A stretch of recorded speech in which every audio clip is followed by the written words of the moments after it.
Baldur's Gate skip. Alright. Baldur, let's stay in the city. Okay. So.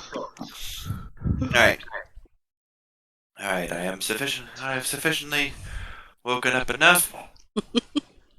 Let's do this. Best excuse for mixing the games, yeah. Alright, so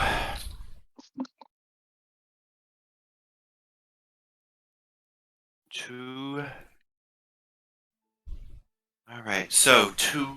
recap from a long few sessions ago. Our adventurers, after clearing out the cult camp cave,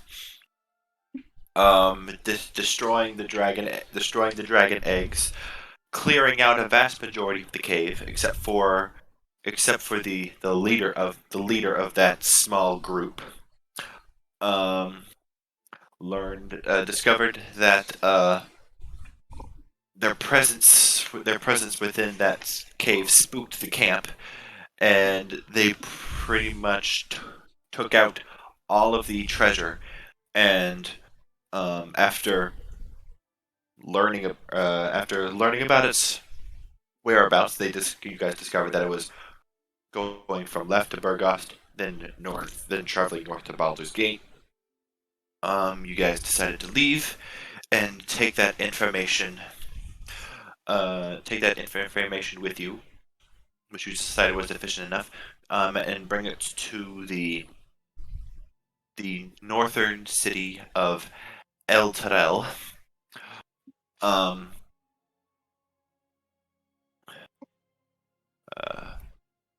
Where the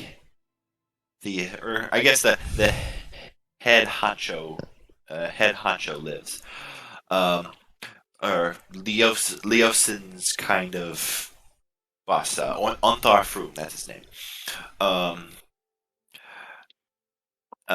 You guys had a little bit of after arriving in Elthorel, you guys had a little bit of a downtime before Onthar was available for a meeting for you guys. So depending on who went where, you guys decided to decompress, relax, and either tell stories of your exploits or make a good impression on Onthar's men. Rue participated in an arm wrestling contest among her peers, some of which she has a familiarity with. Mm. JJ went and did some gambling among the men. While Selena and Virgil talked with Leosin's comrade, named Salona Windseeker, and told her of the exploits that you guys have discovered so far. After showing her appreciation for keeping Leosin safe, Onthar was available to meet with you guys. Now, after receiving the information that you guys learned,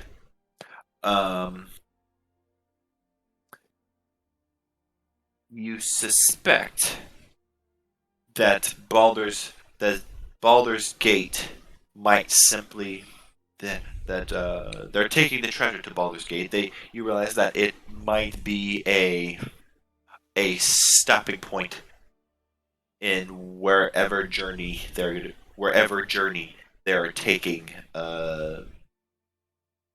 their ill-gotten gains. Although Baldur's Gate is a major city of commerce, it wouldn't be the most conspicuous. It wouldn't be the most conspicuous place in regards to the stolen treasure gains of every small town or village within a wide radius of this area. So more than likely, they're taking it somewhere else.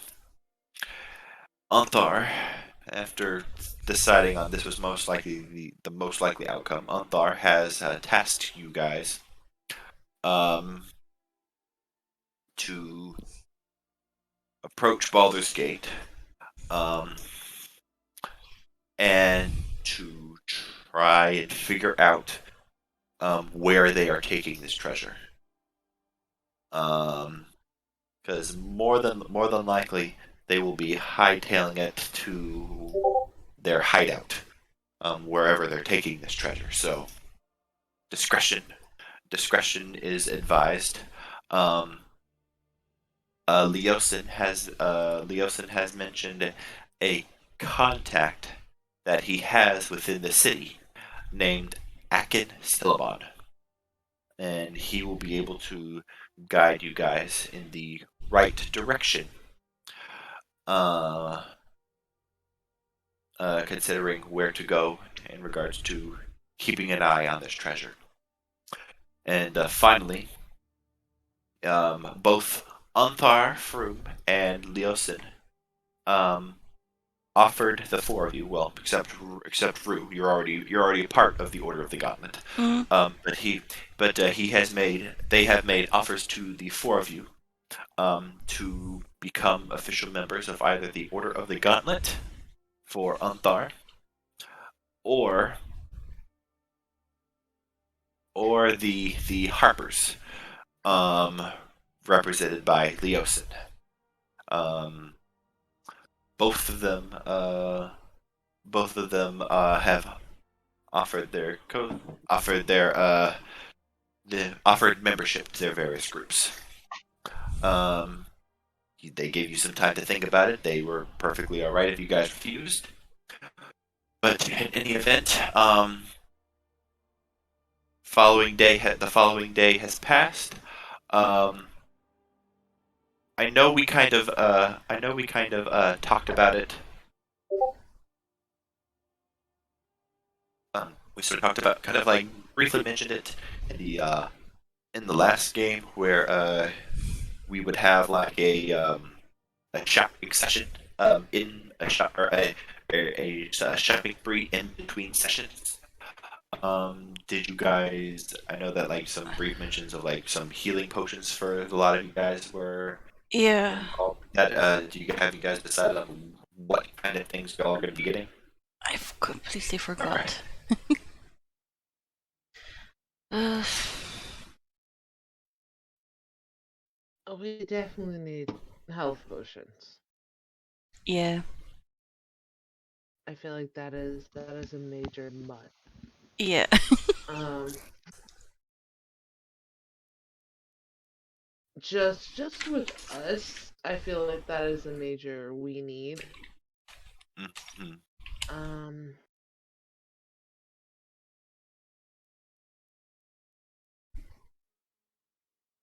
Well, if our phones are good enough and we can find the items needed, I just have 3 items that would be needed, and if I can find one of them, it's good enough for me.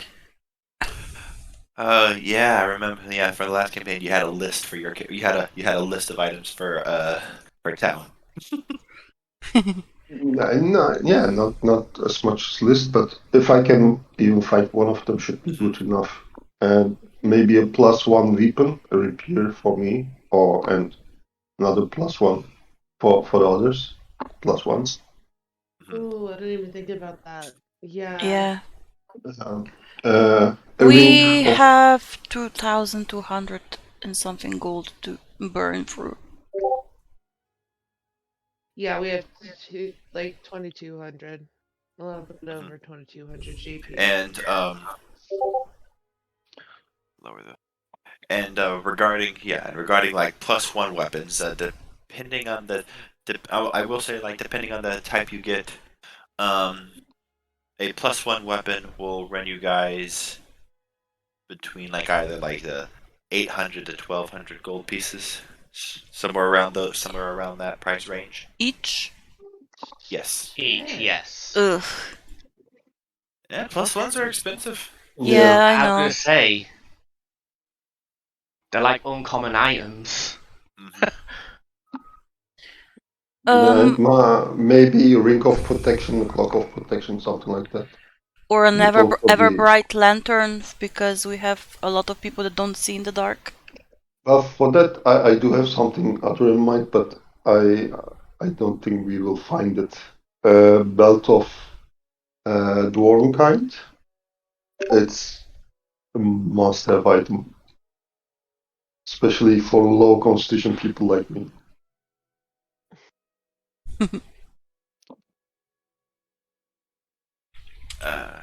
But it's that a would rare. maybe It's a rare. Yeah, Yeah, I don't it's think. maybe 5,000-6,000 gold. Yeah. Yeah, I think We like don't even if have you, that.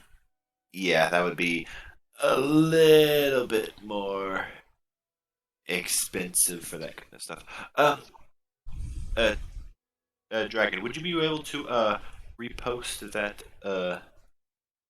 repost the that magic item sheet again? Of course, just I think But for now yeah, we but definitely for sure want the potions. yes, At Like, least 3 each. I know. Yeah, I think we should get at least 3 each normal, just regular health potions, and then like possibly 2 next level up. Yeah. Like next level potions. Just so Okay. that, I feel like just so that we have that there. Okay. Just in case. But yeah, so like so yeah, like a basic potion of healing. 50 gold. Yeah, 50 gold each, and I believe a um the next up the potion of greater healing, that'll be about 150 gold pieces each. Yeah, 150 gold pieces. Potion of greater healing. So that's like, let me see, 3 times 50. Yeah, we're doing That's math this 150. session. Fuck, I don't. So I'm not good with math. If we Alright. get 3 regular health potions each, that's 150 each. Yeah, Yes. So it's Which means if you 154 want times. that's 154 times, that's 600. 600 Okay. already. And then plus another 2. Let's see, hold on. That's 300 Plus times. another 300, which is 900. For 3 regular health potions each, and then just 2 So that'll be greater health that'll be potions. 960 gold pieces for that amount of Wait. for that amount of healing potions. Where'd you get the 60? 150. What if Oh. each takes Oh, 2? wait. That's Oh, yeah, you're 300 right. each, I and have that's 100. I did it wrong. Yeah, I did it wrong. Sorry. 900 for. No, wait. 1200 if we take if we each take 15. 2. Okay, so So it's 900. So it's 1500. Sorry. 6. 12. 600, 600 plus 600 for the 3 basic each. Yeah. And then we're just getting two greater healings. We're not getting 2 each Oh. greater healings. Just 2. Okay. That's 900 Just then, yeah. 2. So that's 900. Yeah. Okay. So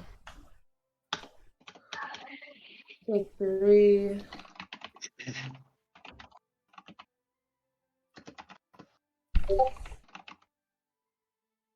Okay.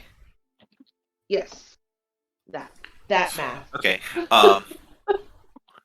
Okay. And I also will say that if you want to sell some of the stuff that you guys don't need. We already did. We already sold the jewelry, and Talon sold his family heirloom for 1,000 gold, and buy the brimming hat, and we sold the jewelry for 950 gold pieces. What about the +1 spear and the 4 dragon themed talisman that you find amongst the kobolds? Yeah. Yeah, I think we didn't sell them because there wasn't really And anyone around that would buy them. Oh yeah, you guys tried to find. You guys tried to find that, and I believe. Yeah. Okay. Yeah, I'm looking at the past. Yeah. At least no, not in this area, at least. Yeah, you guys rolled rather poorly regarding that. But okay. But the +1 spear. Well, I know that. Well, I'm not sure if you guys need the spears, but I know Virgil doesn't. So It'll be good for. Well, maybe we be good. can trade the spear in for another +1 weapon. Or you can potentially use it, Rue. You don't have much. You don't have really much in the way of ranged weaponry. So it's I have something. javelins. But are they +1 javelins though? No. yeah, Go ahead and add that +1 spear to yours. Okay. yeah. And I'll take it off. I'll take it off of here. Okay. That way you just. I see you've basically updated use- it. Okay, Yeah. right. Okay, so let me just. Right. Right. If you just put 2 greater healings in our group inventory, I'll just add the 3 regular potions to my sheet now. Okay. Yeah, I can do that. So we get 3 potions of healing each. That's correct. Yeah. Why is it doing Okay. that? And a healing potion, normal healing potion is 2d4 plus 2d4 plus 2, yeah. If you go to the compendium, you can type in potion of healing and then just drag it in from there. Yeah, and greater potions of healing is 44 plus 4. So Yes. So we have I believe Rue should get greater healing potion and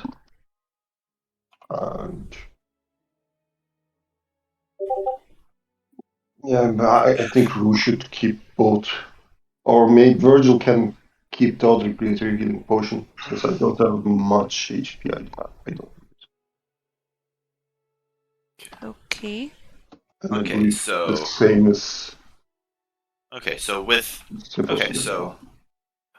with the gold you have left, you guys can try to get like maybe a +1 weapon or an uncommon magic item, or otherwise we can continue en route via boat on the Kyanthar River to Baldur's Gate. And is a ring of protection or cloak of protection available? And what would be the cost? Are we going for same prices?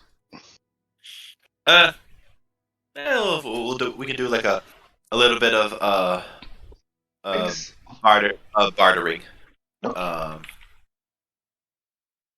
Let's see.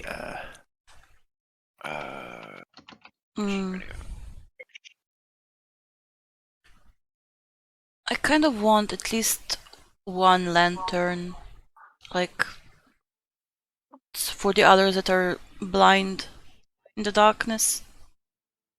Yeah.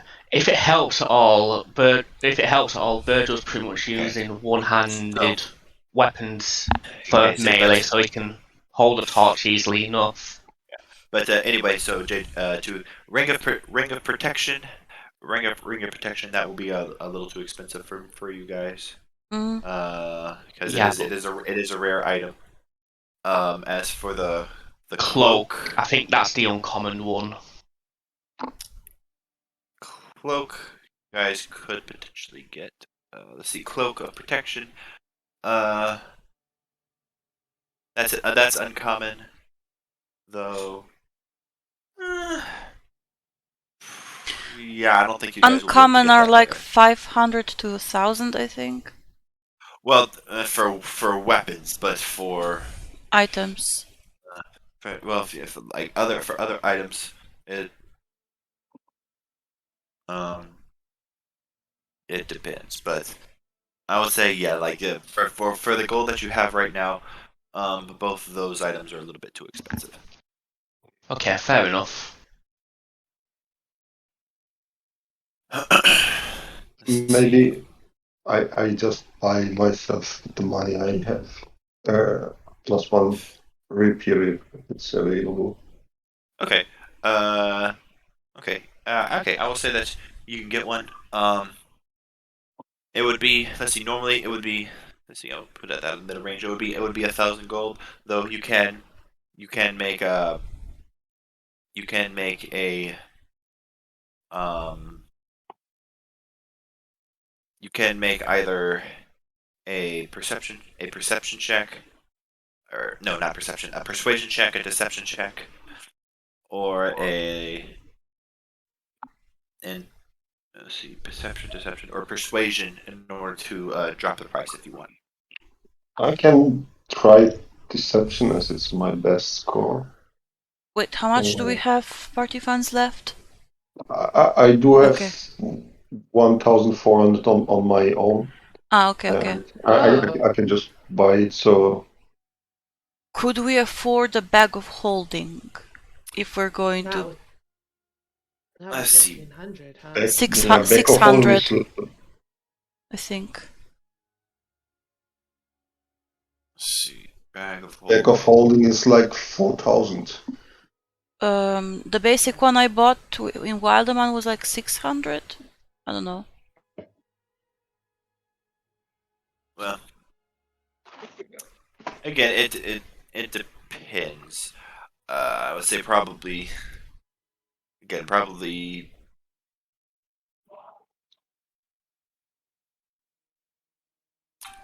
Again, that'll probably be a little bit too expensive. Yeah, true. But What about common items? How much would those be? Those be? okay, common items again. Those depending on what you get. But yeah, they won't be like 1,000 gold expensive. But Yeah. depending on what you want to get.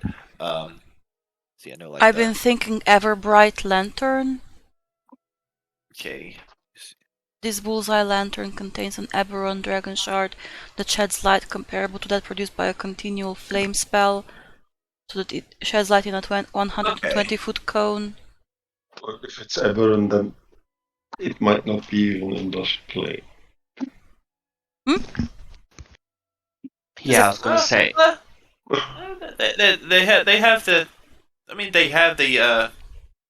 I mean, they have the continual flame spell within this setting. So it is feasible to make, Yeah, basically. I would say it would be feasible for like someone to sell this reality's version of it. Let's see. I will say that would be. I will say that'll run you about 250 gold. What say you guys? Because I know that most of you can't see in the dark. Wait, am I like the... I think I'm the only one that can see in the dark. Yeah, you're the only one with dark vision. Yeah, so I think we do need that. Okay. How much was it, did you say? 250? Yeah. Yeah, we can afford that easily. And we don't have... With this one, we don't have to buy fuel, because it's Everbright. Okay, then. Alright. Although, is it something you still need to hold in your hand still? Yeah. We can put it on the floor. It sheds light in a 120-foot cone. So. Yeah. But that's fine, because as I say, since Virgil's using two one-handed weapons, he can just put one of them away to hold the lantern if we need it. Was there not a lantern that you can hang on your back above your head? Yeah, we can put the lantern, like, tie it around one of our belts. We could do that, yeah, that's fair. Alright. Who's holding that? Or do I... Who's usually while we're fighting the furthest behind.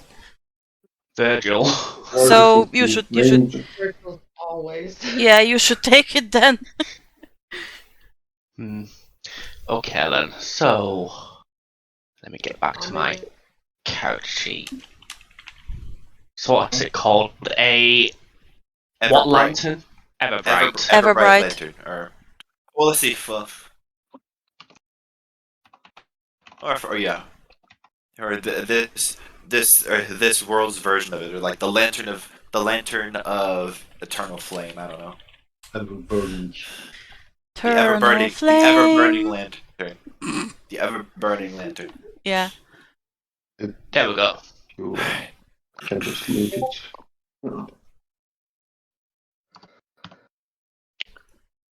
Okay. And yeah, I was about to roll my deception for the Okay. Yes. count. And All right. damn it. He stays firm at 1,000 gold. Okay, I will just hand him 1,000 gold and then all my own pockets. And just you have make my rapier a +1. And now I have a spare rapier if anybody needs it. I don't use my rapier, but we do also have an extra scimitar. Do we want to sell them? Get the money for them? let's see. Regarding this scimitar, you won't be getting much for it. I will say. Maybe Cause trade it in I'll- for some more arrows for Virgil. I think I restocked from last session. Just give me a minute. No, I didn't. But I've still got like 16 arrows. So Yeah, I would recommend more just in case. I mean, Can you do that? Trade it for the arrows? Just to have them? Just in case. Okay, 25 I gold. mean, I know you have a better plus to hit than Devlin did, but you know how she struggled with her arrows because they counted. well, it's not that as well. You have to remember that I've been doing a lot of melee combat as well. So considering that, 16 arrows is still quite a lot. Well, buy it one more quiver, like 20 arrows, just in case. Okay.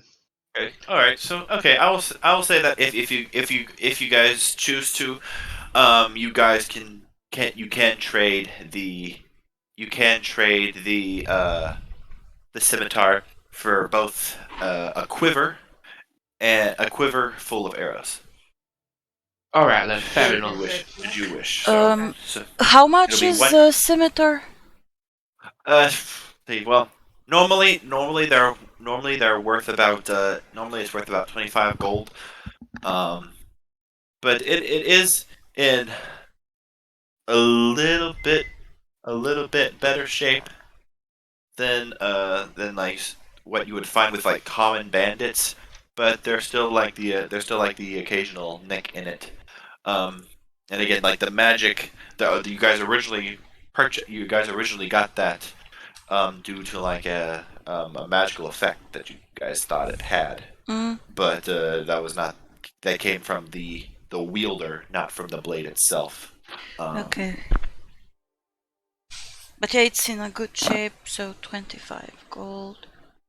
Well, but in its current condition, it'll be probably about half that, roughly. So that is basically like maybe one or two quivers of arrows.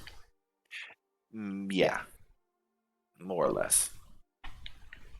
Could we convince them to give us 2 quivers of arrows for it? Make me a persuasion check.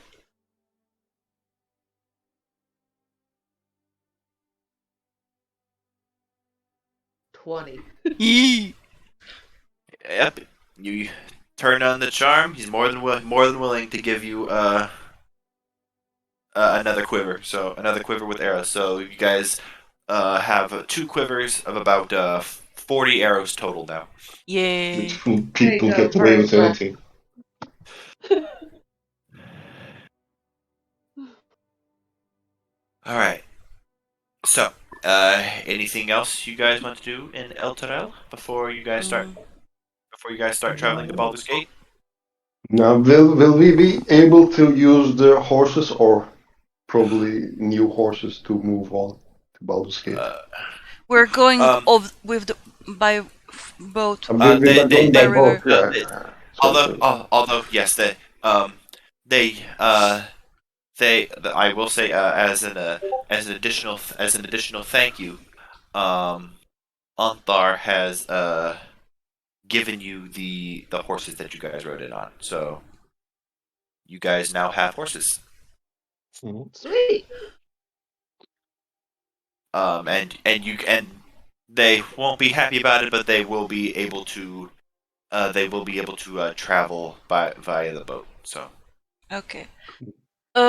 We need food for and water for the horses and us, I think. If food counts here.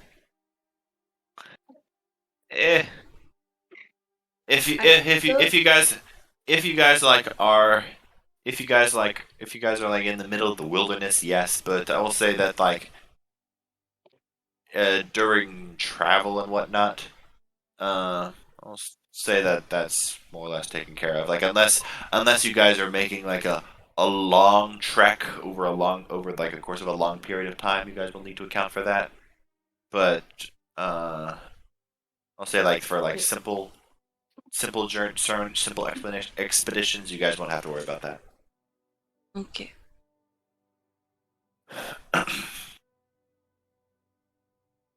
Okay. What else would we need?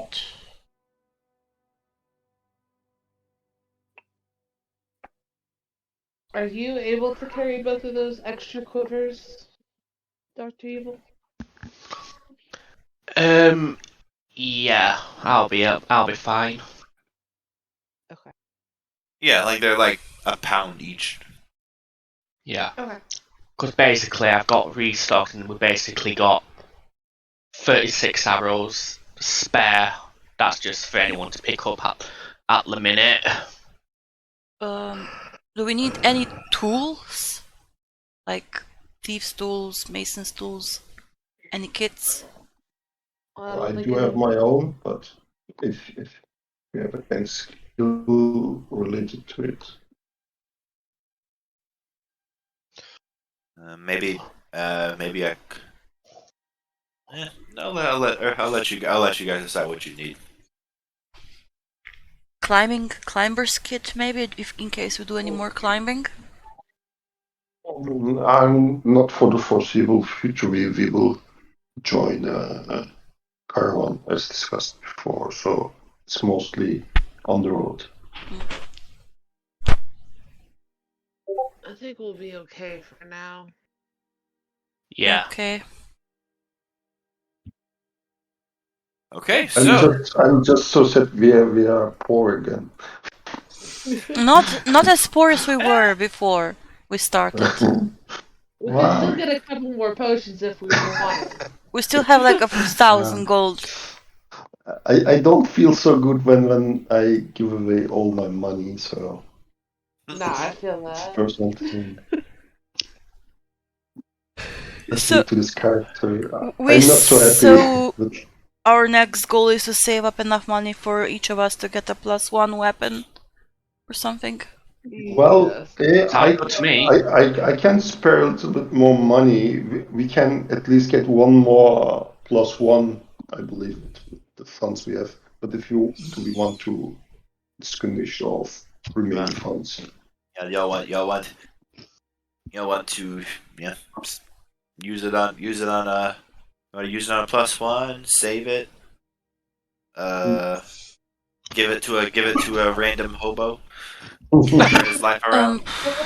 Let's save it for now if we need to bribe anyone in Baldur's Gate. Who needs another? Who needs +1 now? Who doesn't have a +1? I would probably since Selena goes up front, even when she Yeah, probably shouldn't. I'll say between us three, I'd definitely say Selena with a +1 battle axe. I think it is. Yeah. I mean, I could use a great axe, but yeah. Because I got archery, so I feel pretty confident with just a standard longbow at the minute.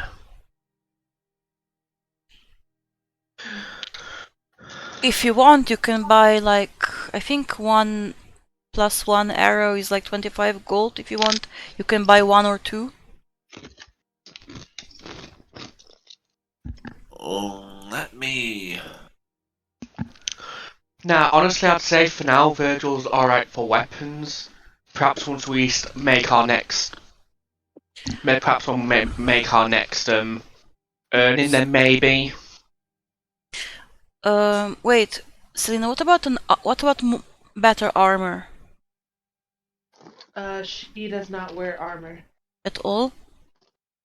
She can't. No. No sorcerers don't Just have both armor of her. proficiency. Oof. That is why she's a draconic sorcerer, because it adds. Yeah, because you get draconic later on sorcerers have a natural armor. for charisma. Yeah. So So, what's your AC? as of right now, it's 14. Okay, and I did the up. Yeah. I say let's save the money for now and think on it later. Yeah. Okay, then maybe if you're okay, we can move forward with moving to Baldur's Gate. Yeah. If if there isn't anything else that we need. We can retroactively get the stuff if we remember what we need, or maybe buy it in Baldur's Gate when we arrive. Hmm.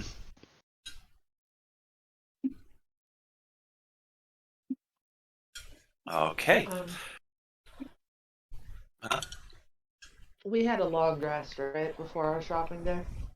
Mm-hmm. No, yeah. Cool. All right. So, with that out of the way, just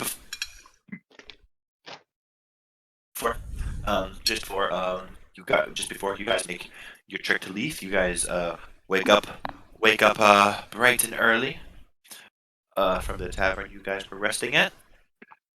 Wait, can I use a spear one-handed? Yes. Yes. Ooh, nice. Yes, so you can use it with your shield. That's what I was worried about. Yeah, just went to check. Yes, it can be. Yeah, it can. It can be. Yeah, it's. It is a versatile weapon, so it can be either one-handed or two-handed. Yeah. With one-handed, it's 1d6. Two-handed is 1d8. Two-handed is 1d8. But if I ever roll a max amount of like a 6, so it's still 10 versus 11. So there's not just only 1 point of damage difference between my spear and my warhammer. So that's not that much, I think. I don't know. On occasion. All right. In any event, you guys start making the trek to Baldur's Gate. Why is music playing?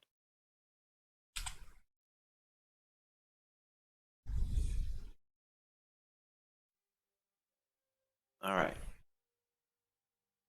All right. So it takes about 3 days to get there by ship.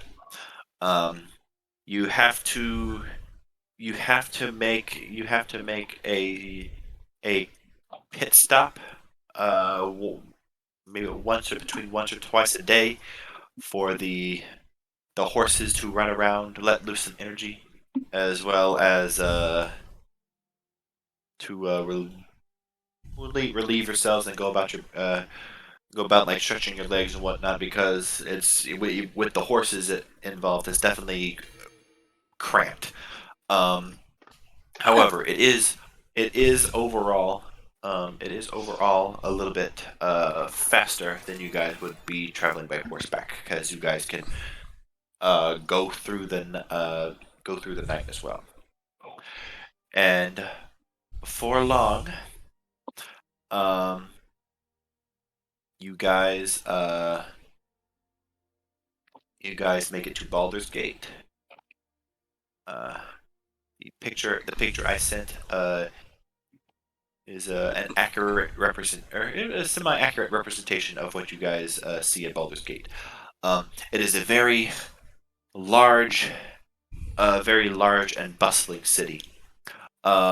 True to its namesake, there is a massive wall that covers the vast majority of the city.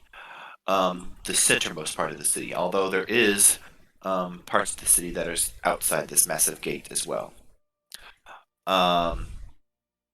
There, you can see many ships coming to and from the river, as well as the harbor that goes into the Sea of Swords. You can see ships coming to and fro.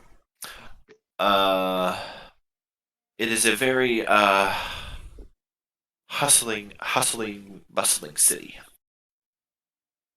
Oh, and also, he also just before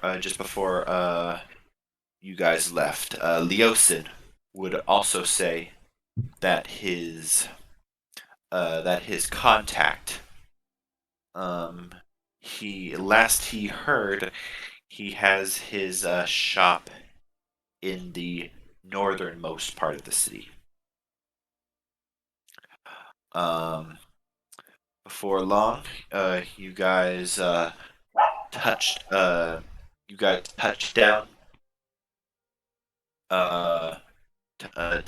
into about a couple miles away from the southern central gate. You guys are right at the edge, at the hustle and bustle.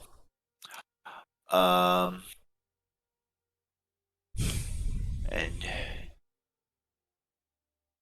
quite a large gate. It is quite a large city. It is by far the largest city that you have seen in your journey by far. So, what do you guys do? We talked about getting hired on as guards, right? Mm-hmm. We also have a recommendation, but we can also find our own connection if we want to avoid maybe any suspicion within the organizations that we were working together. Mm. But you are an official of Ontar's troop, so Yeah. I don't think that's necessary. Yeah, and he said, all right, and he says that he's in the northern part of the city, and it's within the district known as Blackgate. He sells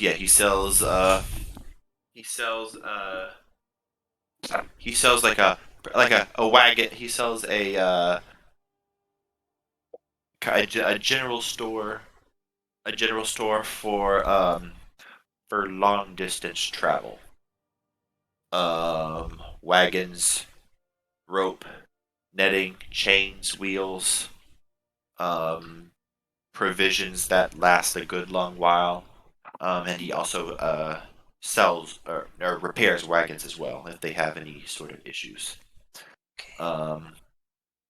So he would be the guy to talk to, according to Leosin, for potential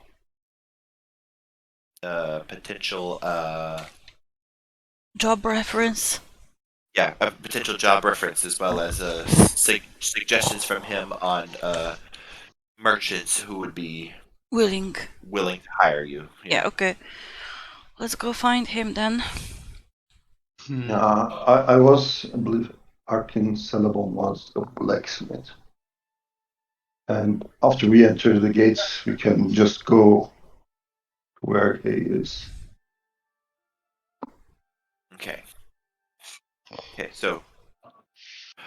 But Alright. before we find him, I like to spend some time, if it's okay with you, to go near to the docks and see if I can find any information from my own place, what's happening, especially if there's a thieves good or I can spot somebody with thieves cant. Okay. Well, I will say, in order to get into the harbor, you will have to go into the city itself. All right. So I was just giving you a heads up. Yeah, I got you. So as you guys approach Baldur's Gate, I see a lot of- spent some time make polishing me a- my armor. Sorry. Okay. Make me a perception check. Everyone? Yeah. That's about right. Okay. Okay, so Virgil and Rue. You got as you guys approach the city, you notice that everyone who is going through the gate itself, although there is a lot of traffic, they are all going by foot. In fact, you are the only group approaching the city with Horses. horses, yes.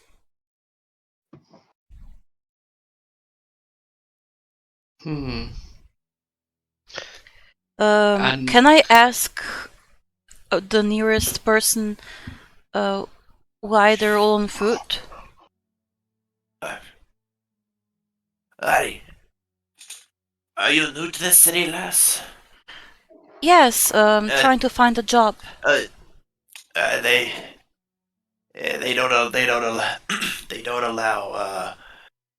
don't allow any sort of wagons, pack animals, horses into the city.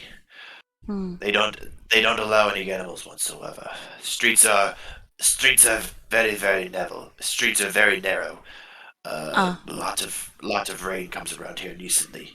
Heavy wagons would be a complete menace there. So Oh. you would probably you need to leave your horses around the stables near here if there are any that you trust.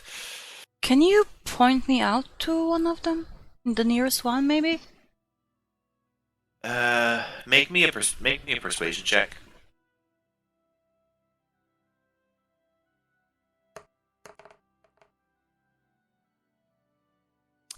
Oh. Well, you're convincing. I mean, he just can't resist my dwarven charms.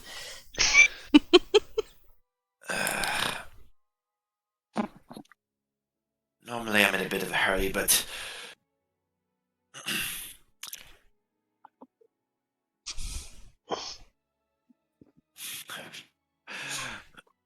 don't trust anyone. Don't trust any one of them. Although this place has a bit of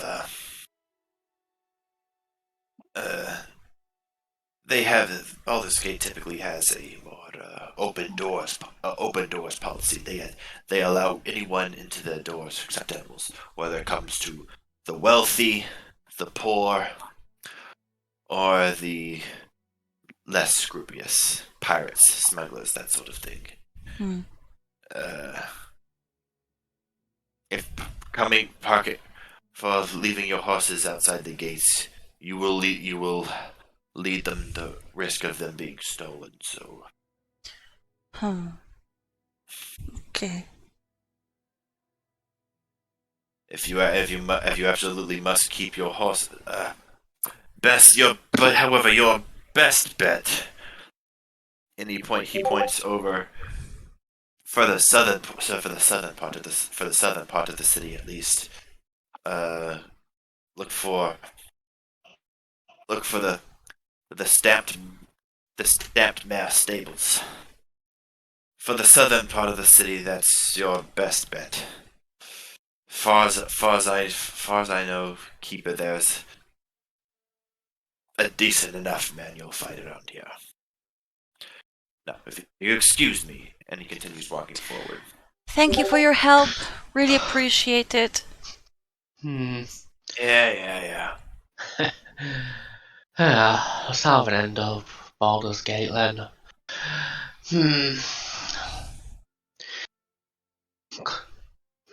Would suck if we lost the horses so quickly. Yeah. So, how about we pay a visit to the man-stamped stables? Man stamped? The mare stamped stables. The mare-stamped stables. Can you type it down for the notes? Yeah. Now that I've heard it again, I've heard it mare. I didn't hear the first part when he was talking, that's why I asked. Through my headset, it sounded like man, sorry. Man's staped. Mare. You know, Mare. nightmare, the mare. Yeah, okay. Mare staped. STAPED. I'm typing it out. Stamped. Meh. Okay. Cute name. In characters saying I like that. how we all heard different names there. And nobody can find it. Right. But yes. Shall we get down there anyway? Yeah. Okay. That was my father describing me someone all over again. It's always the same story. Yeah. All right. So you guys. All right. So traveling down to the stables. You see, it's more. Yeah, it's again towards the outer skirts of the city. A little off the beaten path. You can see there are a lot of horses in here, and also make me a perception check as well. All of you. Okay. Perception. Oh. Nope. Okay. Virgil and Talon. Talon especially given your background. You notice that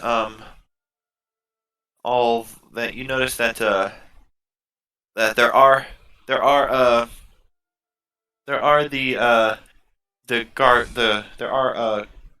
guards that come around here every so often, having a bright yellow fist on adorned on their shield and chest plate. You notice that this particular stables doesn't appear to be as guarded as it would first appear at first, and then you notice that there are a lot of eyes staring about. Seems that this particular stables is protected via other means. So can I assume that these are some kind of associates from a shady group? Did you say orange fist? Orange fist or disc? orange fist. Fist. Because um the guards of Baldur's Gate, they are known as the the more mercenary group for the outside gates. They're known as the Flaming Fists. Okay. Sounds like monk, but but they are mercenary. They're probably shady. But does that mean this is a more secure area? And you see like there is a barn. There's a barn, and then there's like a kind of like a a gated a gated outer area. And this particular and the gated outer area, they have what looks to be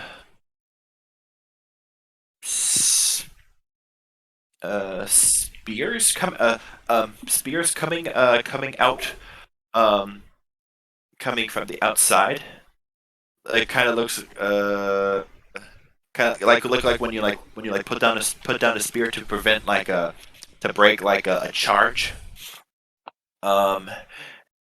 And Selena, Yeah. you also notice. Make me an Arcana check. Okay. Okay. And as you approach the gate, the gate themselves, you also feel a faint prickling sensation on your skin. Is a faint prickle on your skin. That you know that there is that appears to be magical protection within the stables as well.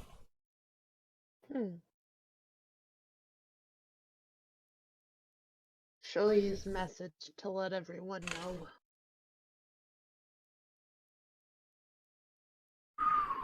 Ooh. I did not see that at all. Okay, so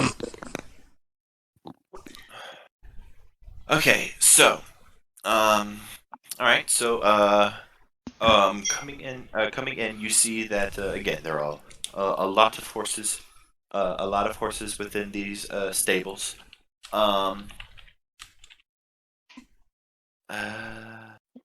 And looking in the far corner, you can see that there is a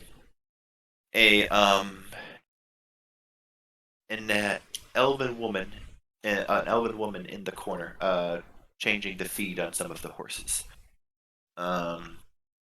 Dressed in very very dark brown hair, darkened skin.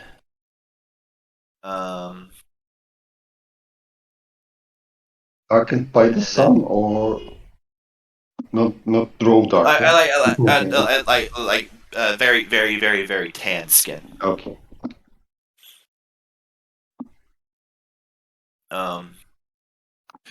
And she doesn't appear to pay you guys much attention. All right. Though as you do get closer. All right. You here to buy, sell, stable. Stable. All at the same time. Yeah.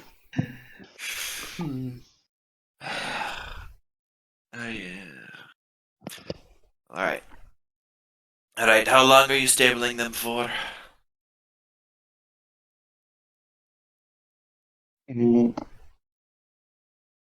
Yeah, for now, let's just do 2 days, and it's okay if we prolong it.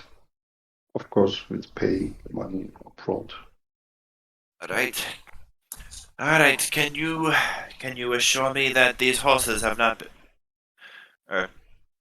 Actually, come. Can you come here with me? Can you come here with me, please? Of course. He leads. Okay. Okay. She leads. Okay. Please dismount and come with me, please. Yep. She seems very by the book, very business oriented. All right. She leads you.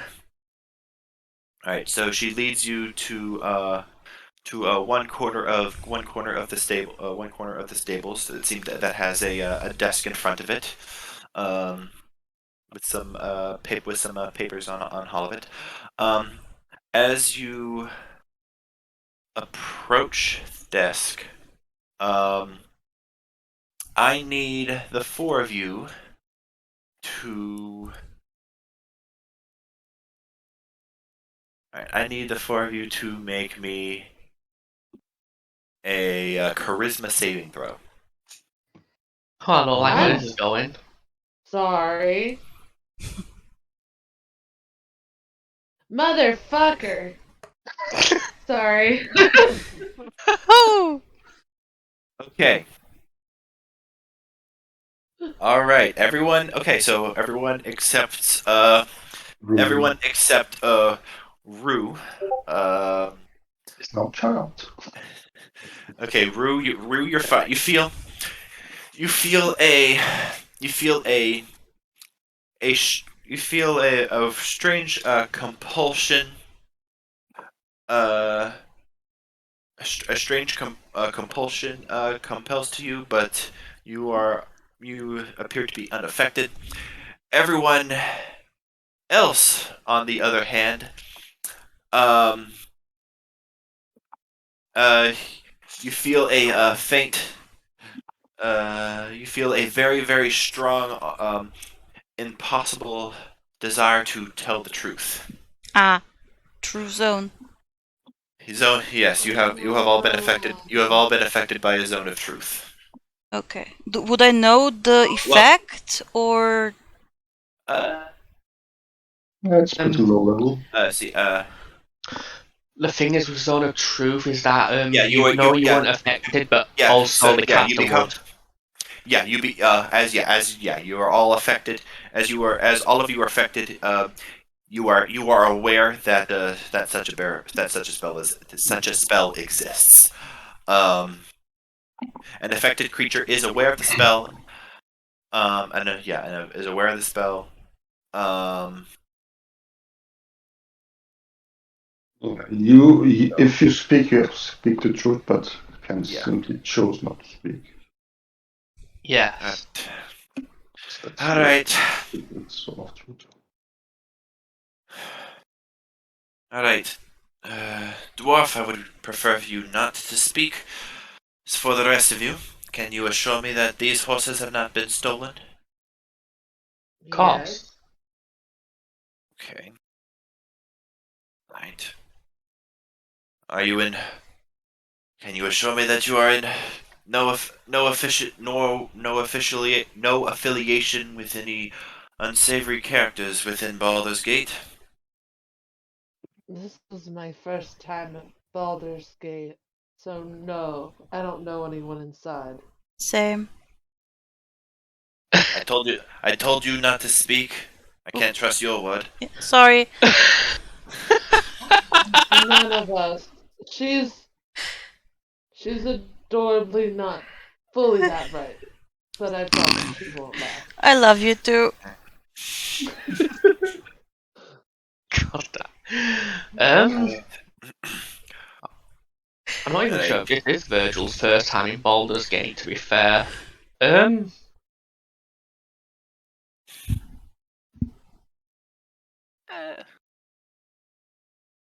Is it? I'm not entirely sure. Yeah, that would be dependent on your backstory. Roll d20. Below 10 you were, above 10 you weren't. In that case, Yeah, well, I'd say out of character, he'd probably have just at least passed by Baldur's Gate to get to Greenest in the first place, but that's probably about it. Okay. Now you can assure that I'm not taking part with those kind of people. Alright.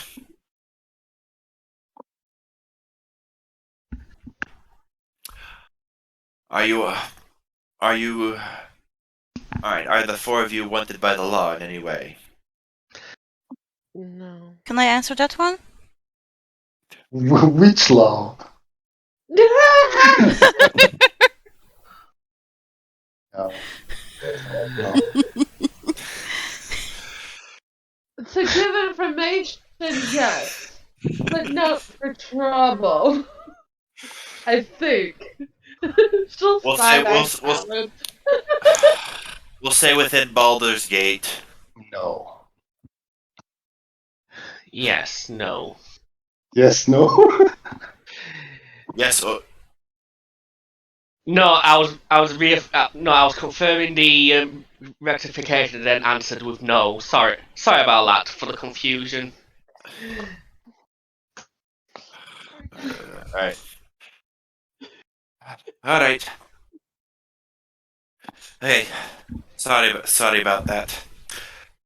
I've learned with dealing with folk around here, it's best to get straight to the point. Normally, mainly via magic. I've dealt with too many stolen horses around here. All right.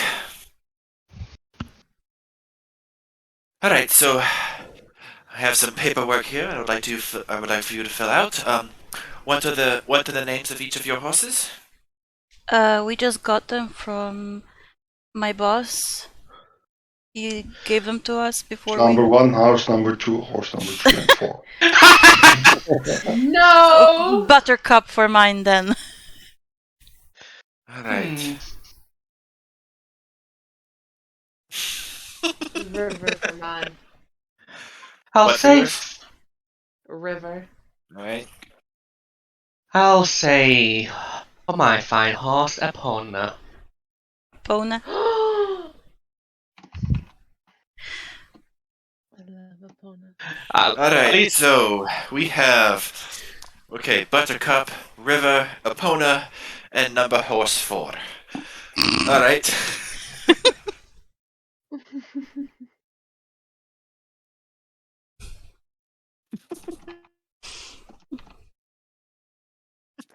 All right. He writes all those names down. All right. So. All right. So it'll be about a one gold piece per horse per day. So for 2 days for 4 horses, that'll set you back about bring you about 8 gold pieces. Sounds good. Any further than that, it will need to be a bit more expensive, as that will be extra care on my part beyond what we have agreed. Do you by any chance know when the next big caravan is moving out of the city? Oh, You should probably know. That's you would get a few days. My guess, from more about 3 to 4. Normally they would have left within the day, but from what I know, they had some last minute addition, which is Weird. sometimes common. It's not particularly. It's common enough. Some people want to bring their wares in at the last minute, especially considering what's been going on around here lately. What has been going on? The dragon attacks around the surrounding areas. Oh, that. Yeah, okay. Yeah. Yeah. Baldur's Gate has been that's the reason why my stables have been so filled up lately. Baldur's Gate is as a ton of refugees. with various villages that are under Baldur's Gate's protection.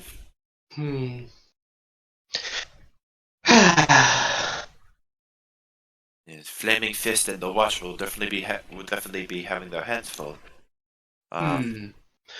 Yeah. And it'll be pretty bad if Lord attacks start coming up north in this direction as well. Say that again. Say that again. Sorry about that. Okay. And I said, No, it wasn't you, just me. I completely zoned out there for a second. that's okay. I'm just going to repeat what I was just saying. And it would be bad if those attacks started moving up north to where we are. Yeah, that would be bad, and I'm like lying really bad, like not very. You know what I mean? I'm not lying. I'm just, yeah, that would be really bad. Like trying to badly make a suggestion or discreetly trying badly to make her aware that they are coming over here. It's all right. Business has been concluded. You can leave now. Again, I'm sorry about that, but in my line of life, the element of surprise works out very well whenever you're trying to discover the truth about someone's intentions. And then she brusts off some of the straw, and you can see that there is a circle, a magical circle hidden underneath the straw that you guys unknowingly walked on. Alright. One last thing before we leave. Did you hear anything from around other cities that might be stir trouble, especially port cities, especially close to maybe waterfall or even below? Wait, I only heard parts of that. Can you say that again? Did you hear anything about trouble from other port cities like Waterdeep or somewhere around the road below Waterdeep? Below Water. Yeah, more south. Kind of gives you a bit of a confused look. Let's say south, not below.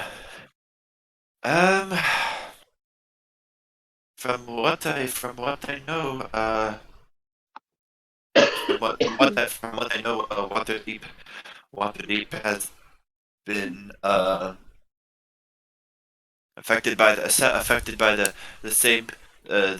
I don't know. Waterdeep is a good 2 months away from here, so news goes by very, very slowly. So I can't say for sure if they're having the same problems as Baldur's Gate is right now. But And did you hear anything about slavery, slaves, etc.?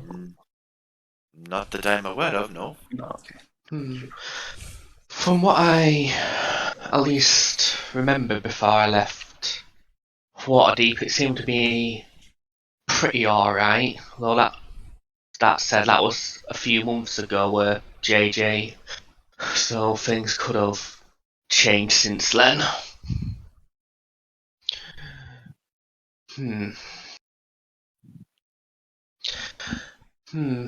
Though, if you want to figure anything about, if you want to figure out if anything's gone on there, we'll just have to make the trip at some point.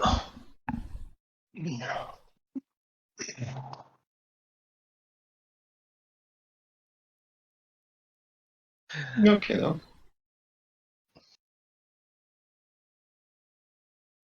Would you be able to point us towards Mr. Akin Caliban, maybe? Well, we know that he's in the northern part of Baldur's Gate. I think it was the Black Gate District, yeah. The Black District, yeah. The Black Gate. The Black Gate District, yeah.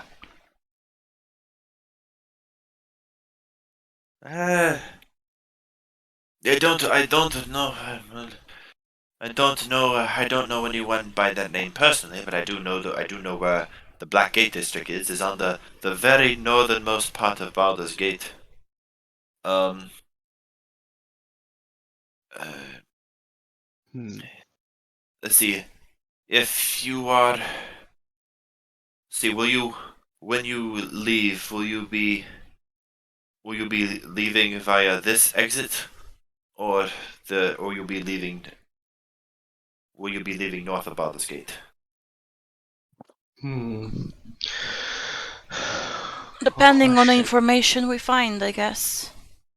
Yeah, a Alright. bit uncertain for now, but if we were to go up north after here, what Well, are you going to suggest? well, as a well, it is another, it is another, is another service I offer. For those who are willing to spend a little bit extra, I am I am able to bring your horses safely the to the section of Baldur's Gate, to the specific gate within Baldur's Gate you wish to leave at. Should you wish to leave in the northern gate, I will bring your horses to the northern gate, and Ah, vice versa for the eastern gate as well. Though it will be an extra 5 gold per horse as well. okay. Well, as I say, we're not certain about where we're going after we've done our business here, but I'm sure if we'll need a service, we'll come back before we finish. Yeah. Alright. Alright, well, alright, well, I will keep that in mind, but if there's anything else, I believe our business here has concluded. Hmm. Thank you. Thank you for this. Thank you for deciding my stables, and thank you for not being part of the criminal riffraff around here. And I wish you a good day.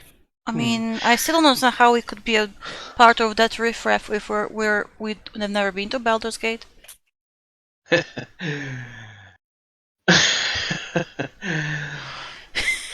Don't mind it, Rue. In mine, believe me, when you live in Baldur's Gate, you see all kinds here. All Yeah. kinds. Yeah. Fortunately, given my magical affinity, I have a bit more. I have a bit more. I have a bit more protection and a bit more force in my services, but I hate living here. I miss the forests. I'm a freaking. I'm a wood elf for the God's sake. I don't deserve to be in the city. She gives like a dejected look and then waves you all away. Hmm.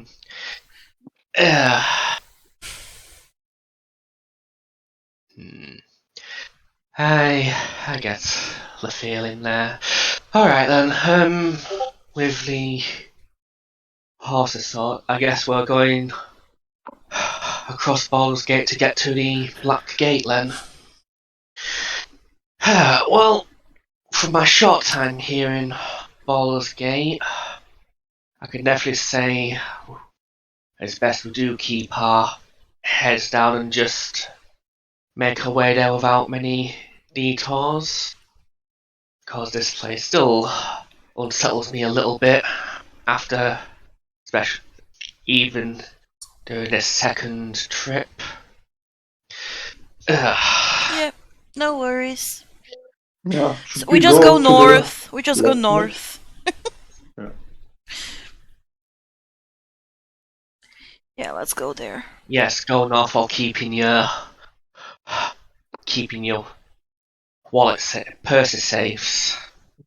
Will we be while going north? Will we be passing the porch? The Marina? Depending on whether you want to go around the outside or through the center part of the city, you will be able to briefly to briefly go into the harbor as actually let me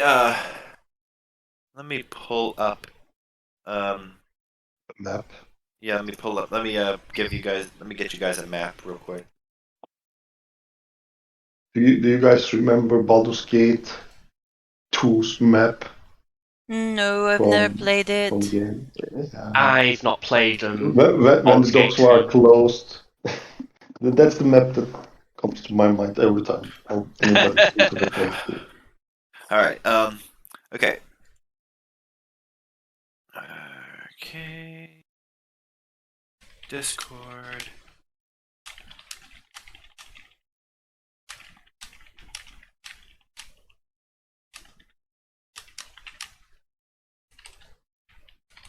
Oh. Oh, never mind. Oh, Well, I tried sending a picture, but it's yeah, the picture file's too big, yeah, which is weird considering I just sent a picture over. yeah.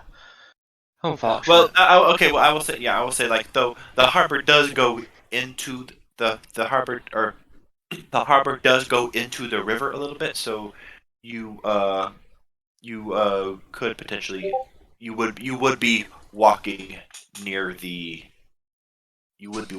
the river, or not near the harbor, I should say. Hmm. Yeah. Well, I'm guessing. I'm to be honest, I'm gonna try to spot something related to black market and black market merchants or affiliates if I can. And Okay. my guess was that they would be closer to the harbor since most of the black market goods are coming through the harbors. Okay. Okay. Go ahead and make me a perception check. I hate perception. Everyone? Oh no, just Talon, because he's specifically looking for that kind of stuff. Okay. Okay, 21. Uh. Okay. Um. Okay. So you're just looking for anything black market related. Yeah, especially affiliates because then I can find more easily what I'm looking for. Okay. Okay. Go ahead. Go ahead. Okay. I will say so with the 21, I will say that as you walk around um mm,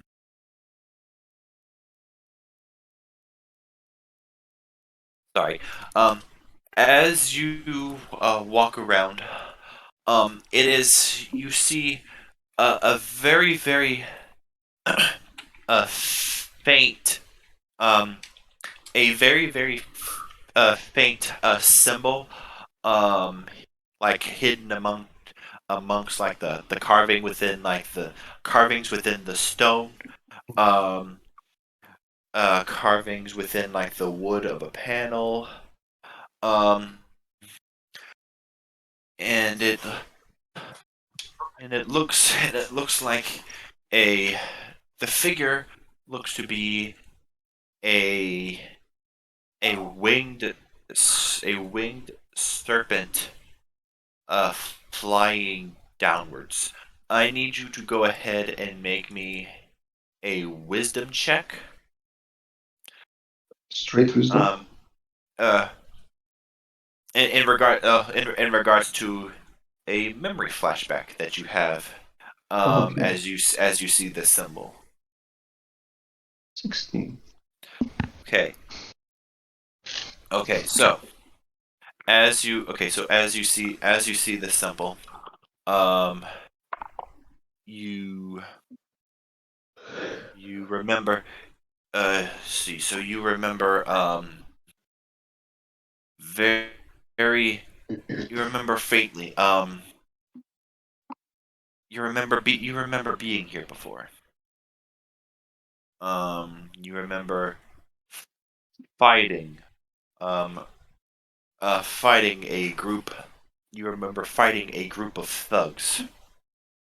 Oh, Um, that were trying to take advantage of a that you remember finding a group of thugs trying to take advantage of a caravan driver. Hey. Yeah, I do Um, remember.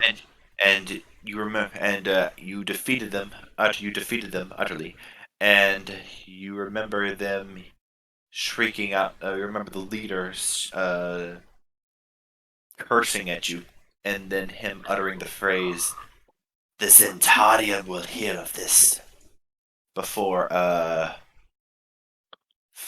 fleeing with his tail between his legs. And you remember that this symbol was part of the Zentarium. Okay.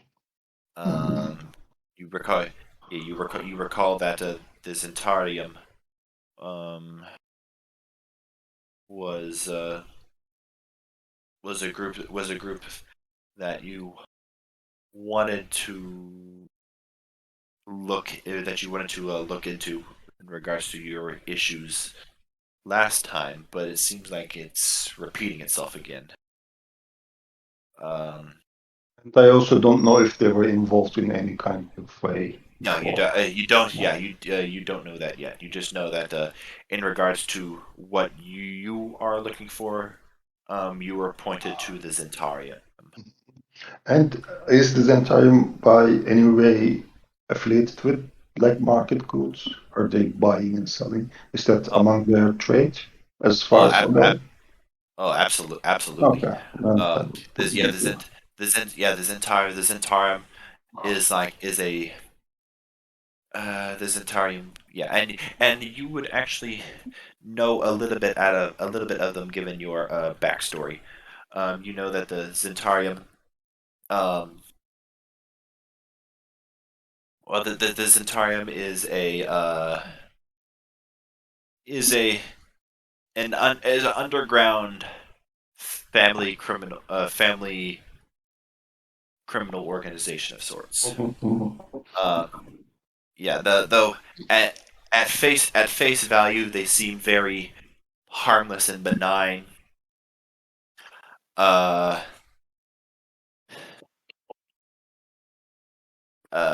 they and they're offered. They have holdings in all of the main cities. Mhm. Um, and their overall goal is to amass wealth, power, and influence by any means necessary. And once and you are when you are part of that family, it can be very hard to get out. Mhm. And they believe that everything and everyone has a price. That's one of their big creeds as well. Okay. So, Yeah, if we have the opportunity, I would like to go and see what's up with them, but I can do that later since we are going to the blacksmith. I can come back here. okay. All right. So, in any case, all four of you go ahead and make me a perception check. All of us? As Just tell all us. of you, yes. All of you, yes. Okay. 9. Ugh! Ouch! It's my best one yet. Okay. Okay, so Oh, so he's yeah. the best. That's sad. You're still rolled the best out of all of us right now, so. Talon, I will say. Oh well. Never. Uh, I would say that you would have rolled with advantage given what you had, but you rolled Yes. a 9 and a 7. So, Selena, Yeah. being being more used to much smaller towns, smaller cities. This is like by far the largest city that you have seen in your life. Um, you find yourself a bit more cautious than you normally would. Always keeping your eyes open. Like this is not this. You have to like this is not your territory. This is not your turf. I have to keep my eyes open at all times, and you do notice that there are a lot of eyes on you, a lot of eyes on your party right now. You see that, yeah, there are a lot of people on the streets right now. Um, and listening into the conversation, you hear people crying that that they've lost everything. And why couldn't have been me that they took away, that sort of thing. Wait. Um, Okay, I'm not seeing any of that. Okay, never mind. and they also hear they also hear talk of dragons and whatnot. It appears that these guys are the refugees. Um, that the wood elf. Oh, her name was her name was Terra. By the way, I forgot to mention that. Tira?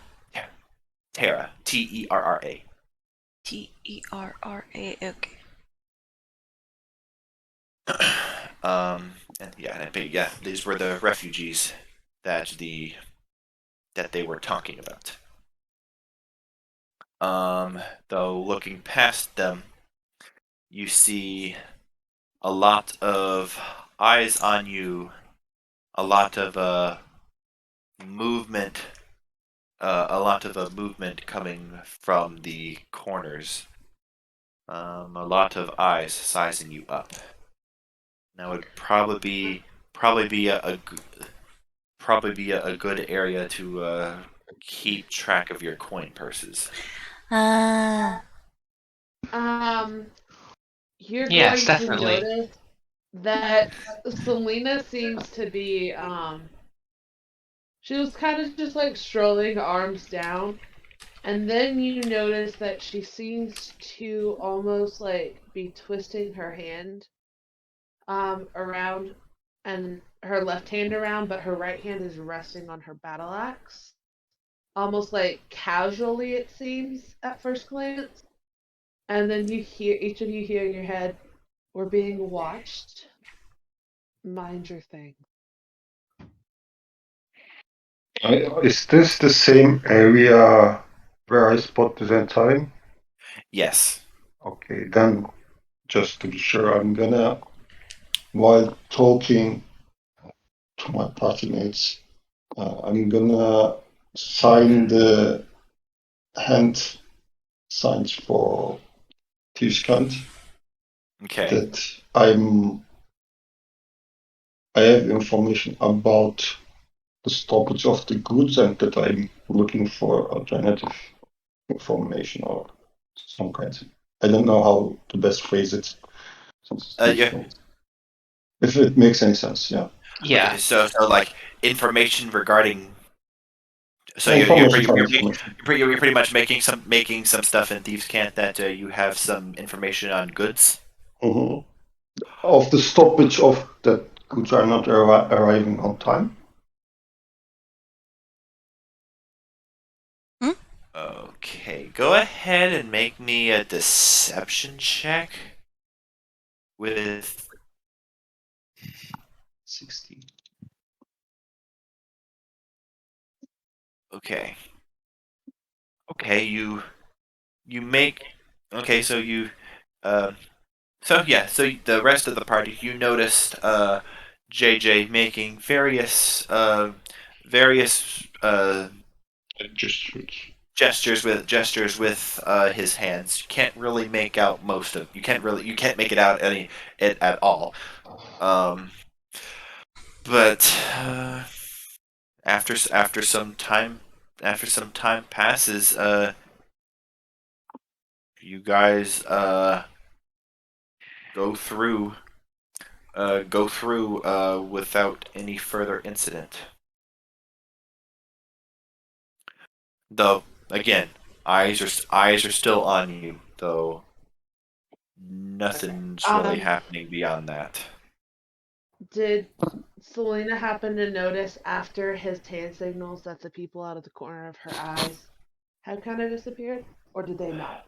Uh, um, they make me a insight check.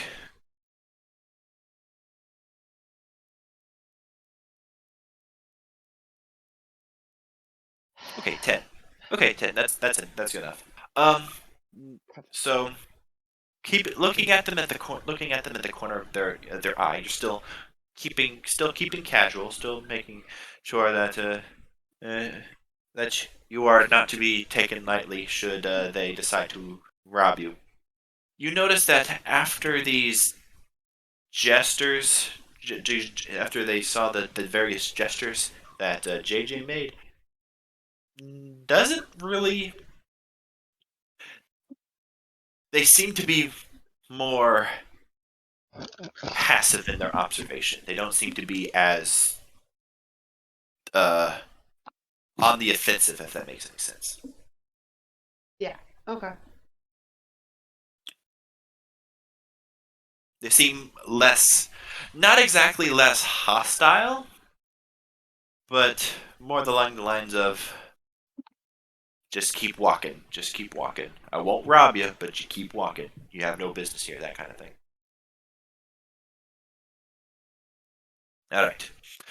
All right, and then before long, um, after the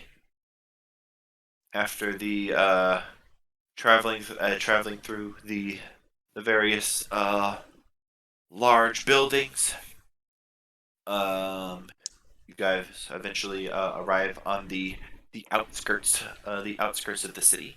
Um, go ahead, go ahead and make me a perception check, all four of you.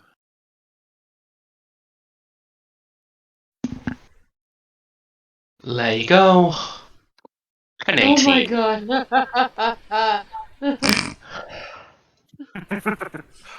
Okay, everyone. I'm still Oh, playing with my amazing. fingers, trying to imitate Talon. JJ. I saw him playing with his fingers, and I'm trying to just, being a little bit childish still. Just loving room. Oh, man. I love these cast of heroes so much. This is so much fun. We're never normal.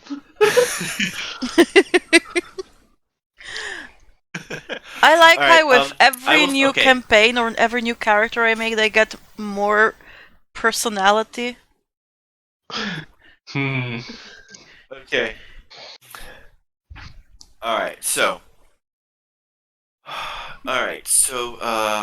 Everyone except Rue, who is too busy who is Lone still thieves can't. trying to figure out what the heck JJ was doing with his hands. I can relate, especially since I'm trying to learn sign language myself right now. Mm. It's difficult.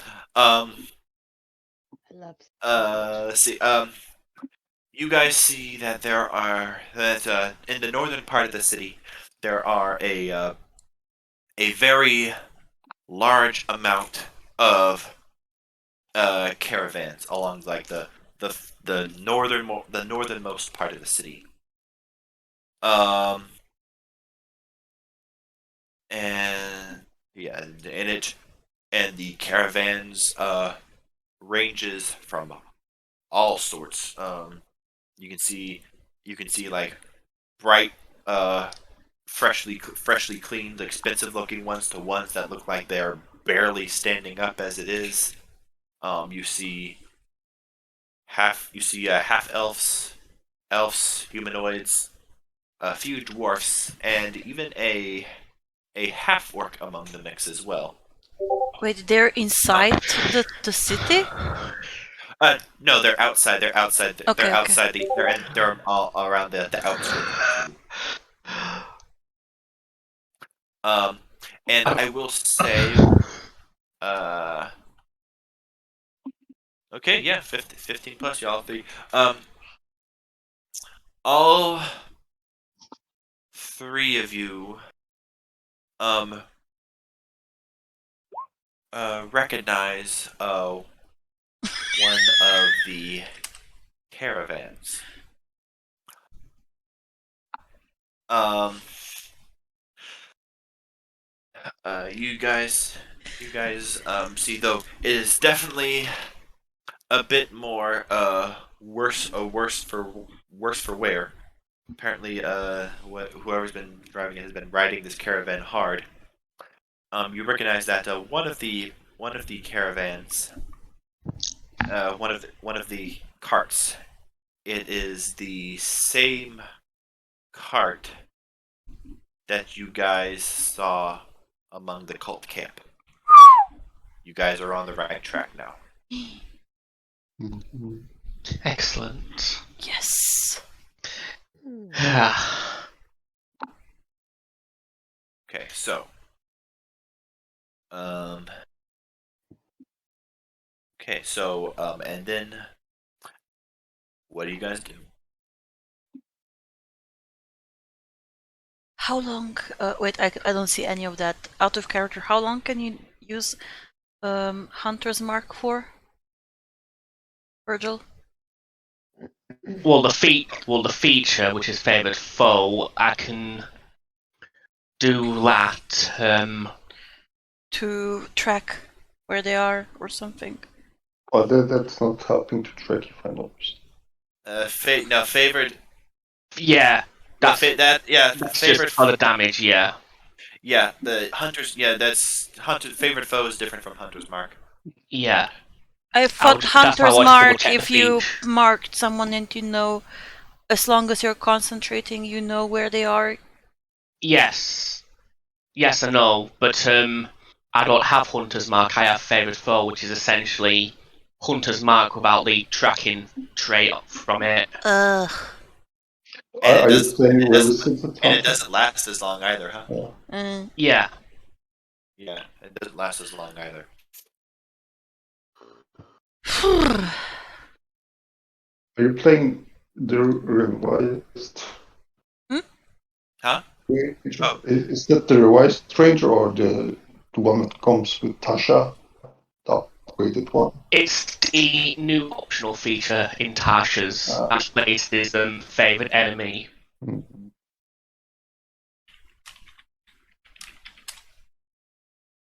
Alright, so, but any event, what do you guys decide to do? Yep. Well, as far as I remember, the group were here to try to get some work with these caravans, if I remember correctly. So, should probably get themselves acquainted with them and try getting themselves part of the caravan. Okay. Okay, so again, Right. going through. And if Okay. All right. So Okay. So going through. All right. So you're just like walking down into the camp or into the caravan group or. No, we are not a part of the caravan group. We shouldn't go in. We should pass them and just go to our business with the blacksmith. And then Maybe just do some small talk with the people, asking around if anyone needs a guard of some sorts. Yeah, because I believe. Yeah, well, this is me speaking out of character, all that. Because I believe one of the reasons we came to Baldur's Gate is so we could get the blacksmith to help us get some work with the caravan. Caravans. Yeah, like guarding the caravans or of some sort. Yeah, so it seems like that caravan's the one that we're going to be with once we've talked to the blacksmith. So it's always good. Well, we know it's there, so we could. So yeah, it would be better to go see the Blasphemy first and get his recommendation before we do go in. But yeah, okay, now mind straight now. Let's do that. Wait, Okay, so wait. Did the cultists wear armor, or did they wear any cloak or robe above the armor?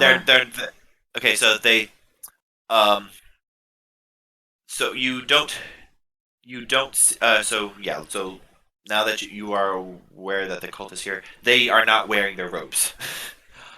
You can see that there are a couple people, the couple people that are attending their carts. They appear to be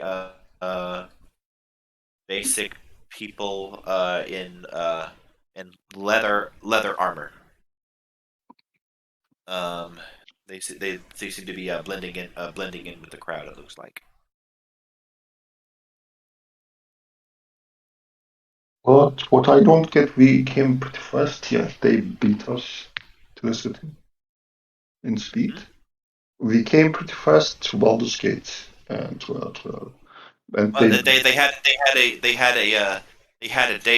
had a day's start on you.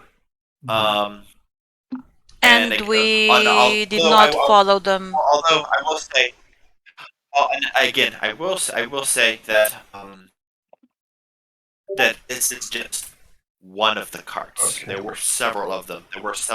So Hmm. you don't know where the other ones are.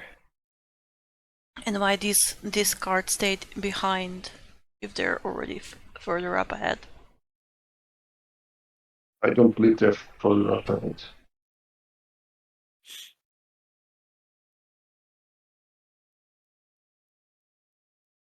Because I thought that's why I asked it, because I remembered we still have 2 cultist hoods in our inventory.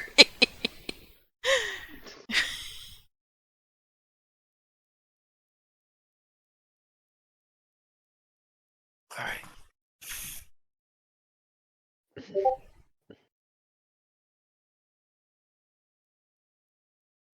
All right. So, okay. So, after looking around, you do hear some hammering. Um, Sounds like. all right. So, Sounds like. you do hear some. Okay. Yeah, you do hear some hammering, and eventually, um, you hear, and looking up, you see a storefront with just a. It has no name. Looks to be just the picture of a wagon on the front of it. And looking around, you can see everything from large backpacks, lengths of rope. You can see a couple of carts along the side of the shop, all of chained down, so you can chained down that you can see. Um. Yeah, it looks to be everything that you might need for going on long journeys. Uh, and looking in, you can see that there are a couple people around browsing. You see a gnomish figure looking at some various lengths of rope. You see a halfling using both his hands to carry and kind of struggling, looking like he's struggling a little bit to carry one of the larger packs that are available. It's almost as big as he is, because this is particularly small halfling. And you see a human a humanoid figure inspecting one of the carts. That's dressed dressed a little bit nice. He's one of the more nicer dressed fellas that you've seen around here as well. Which Alright, cart then going- are they inspecting? Hmm? Which cart are they inspecting? Oh. I believe he's expecting the. No, he's inspecting like the chained up carts, the carts that are for sale. Okay. Okay. Sorry about that.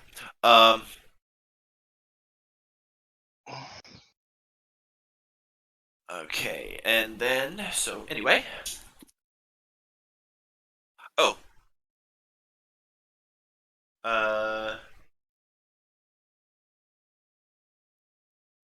Alright, so and then looking inward, you can see that there's a very large man, wiry black beard, typical blacksmith attire, darkened skinned after spending some time, weather skinned after spending time in the forge and outside in the elements working, very calloused hands. Currently looking like he is hammering out some nails. That's a human, by any way? Yeah, yes, he's humanoid. Okay. And yeah, the halfling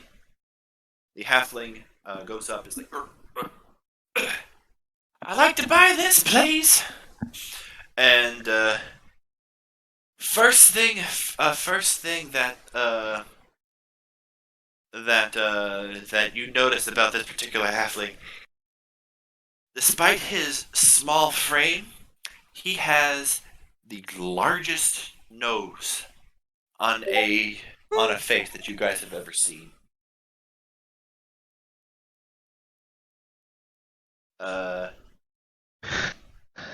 Just throwing that out there. Make that of what you will. I believe we found the deceptive one of the group.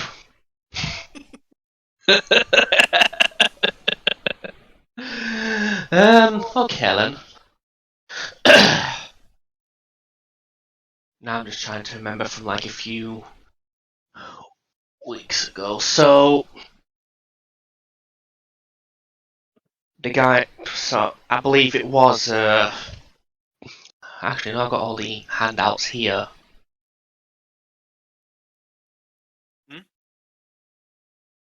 Yeah, because I was just double checking the handouts again. So yeah, because I believe it was Leosin who told us about the smith and who suggested that we talk to him to get the recommendation to be a part of the caravan. Yeah. Okay, just trying to think about what I'm gonna say moving Okay. All right. Well, forward. okay. So at the halfling's explanation, the smith stops. Turns around, looks to be rather large for you, fella. I have something more to your halfling size if that's what you want. Then the halfling looking rather indignant. I know what I want. This is what I paid for. This is what I want to pay for. Yeah, I know. don't diss on the small ones. Don't diss on us. Don't diss. Okay. This, not piss. Not this, not piss. I like to think Virgil just looks at Rue with a face like saying, "You serious?" I mean, I'm small too, so I know how he feels. I mean, not as small as this particular halfling. Yeah, but still. Considering dwarves are medium-sized creatures.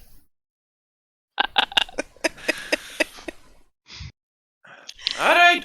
The blacksmith is like, all right. He throws his hands up. Okay. I'm sorry. that'll be 5 silver pieces.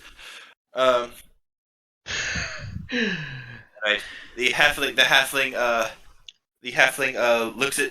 looks at you with a big ol' smirk on his face. He's like, mighty, thank you, thank you, Mighty, for that assist there. Anytime. Us small folk gotta stick together, eh? What? Just what I wanted to say. You took the words right out of my mouth. Right. I'm Rue, by the way. He as best he can with this large bag. He kind of gives like a deep bow, almost dropping his bag in the process. Lascivious Longnose, at your service. Pleasure to meet you, Lascivious. Sir Lascivious. And I'll type out his name in chat real quick.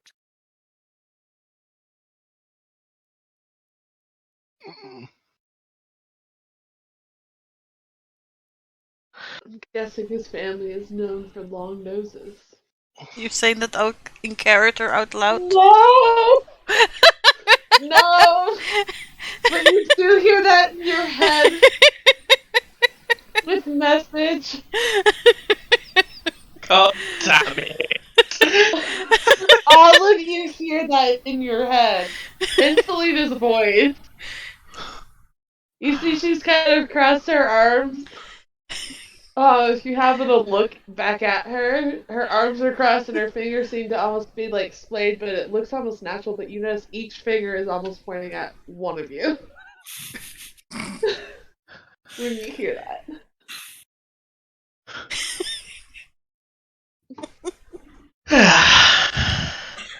And he's like, well, are you looking? Are you merchants? Are you merchants as well? No, we're more like guards looking for a job to guard one of the caravans. Yeah. Oh, really? Mhm. Well, if that's definitely the case, I've actually been looking to hire some guards for my cart as well. I'm selling some exotic cooking spices. Spices that are common around here, but not so much further up north. If you would like, I would be more than willing to hire you, should you be able to prove yourself. But anyway, we'll talk about this when I get. If you wish, we can talk about this a little bit more when I get a bit better sorted. Of course. Toodaloo, toodaloo, and I'm just look for the smallest, most extravagant cart that you've ever seen. You'll find me. Yeah. Will do. Do you need any help? No, I got it. And let me make maybe We should probably ask. Which gate you before he gets going? As soon as he says that, he trips on a rock. He's like, oh, ow. Yeah. Can I? Yeah. Will I be able to get there in time to catch him? Probably not, but we can at least help him up. Make me a dexterity check. With my 0 dexterity, great. Could I do it as well? To be fair, Harif had a -1 and he kept critting his dex saves. Alright. Nope. If you want to try 2, Selena, you can go ahead. 8. I'm gonna go with no. Unfortunately, due to the way he tripped, he ran a little bit trying to catch himself, but it was unsuccessful, and he fell on the dirt. He fell in the dirt. Yeah, he tumbles over, making a cartoonishly larger smoke cloud in the air. Dang it! Well, Virgil will get over, probably pick up some of the items that probably fell off his pack and that, and then help the I think it was no halfling. I think it was help him up. Yeah. He's a halfling. When he gets up, Selena's gonna kind of walk over, and she kind of like snaps her fingers, and it looks like a spark of silver, and then he's clean. She casts Eee. all the dirt's gone from him. Prestidigitation. Yay. Yeah. Magic guardsman. That'll be really nice. Yes, please. Thank you for that. Please, yes, definitely come. Definitely come.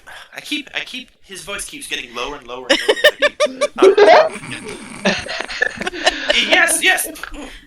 Magic guardsman. That'll be definitely useful. Yes, please. Whenever you get the chance, please come. I will be. Well, I will definitely be interested in talking about your services. Definitely. Thank you. Before you get going, which gate are you planning on setting out?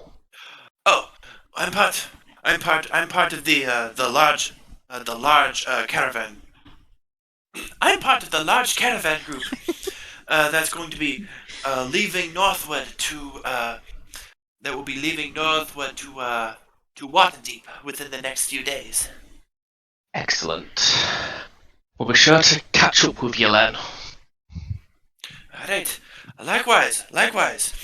And alright, well, I will hopefully I will see you real soon. He picks it up and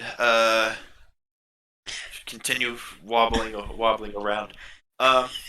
You notice that a human behind him kind of snickering a little bit, but the gnome not really say. He took notice, but he hadn't really said anything.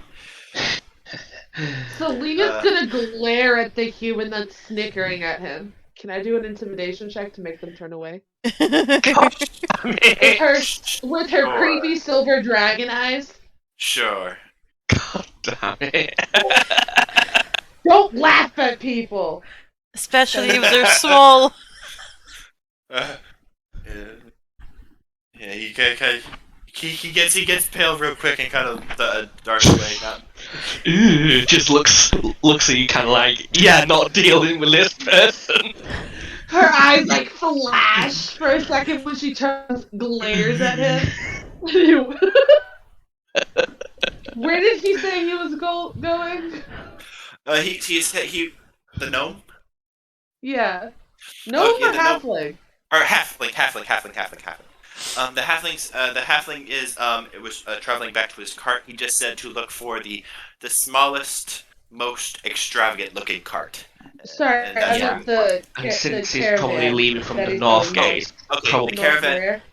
The caravan is it will be leaving northward in a few days, and they will be making the 2-month-long trek to Waterdeep. yeah. Waterdeep. I don't. Okay. And I say since it is going to be leaving from the north gate, it's probably the cart is probably going to be somewhere around here at least, so we know where to look for it. I mean, the smallest, most extravagant one shouldn't be hard to find. I mean, yeah, sure, it'd be hard to find, but Baldur's Gate is a big place, so knowing which gate they were going to be leaving gives us an idea of where to start looking for the cart. I mean, I think they're probably in the group of carts that we've walked past. Probably, yeah. But yeah, so now that I know we're going to be here in Baldur's Gate for another 3 to 4 days, because one of the things Virgil can do during our stay at Baldur's Gate for a few days is go back to, well, once we do doing other business we're doing here at Baldur's Gate, go back to Terra Pay for all the days, as well as the request to bring our horses to the North Gate. Mm-hmm. Okay, and we'll say that you guys do that over the course of a few days, but before you guys leave. But in any event,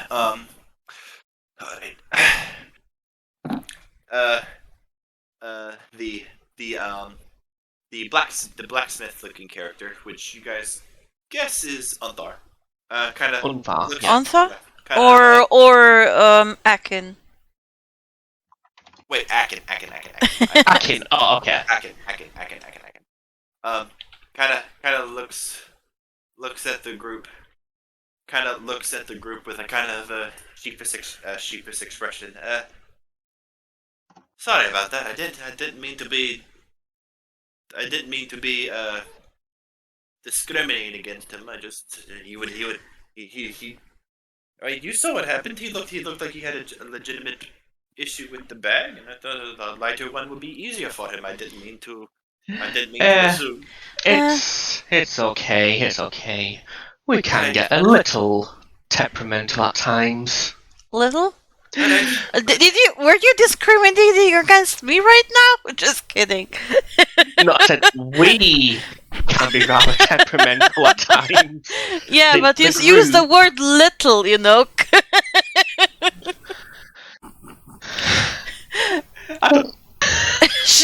Rue is just giving you the shittiest smile right now. Because she knows she can laugh at you right now a little bit. See what I mean? I just say that to the blacksmith. See what I mean? As I just tap Rue's head. In any event, my name is Agon. This is my store. What can I do for you?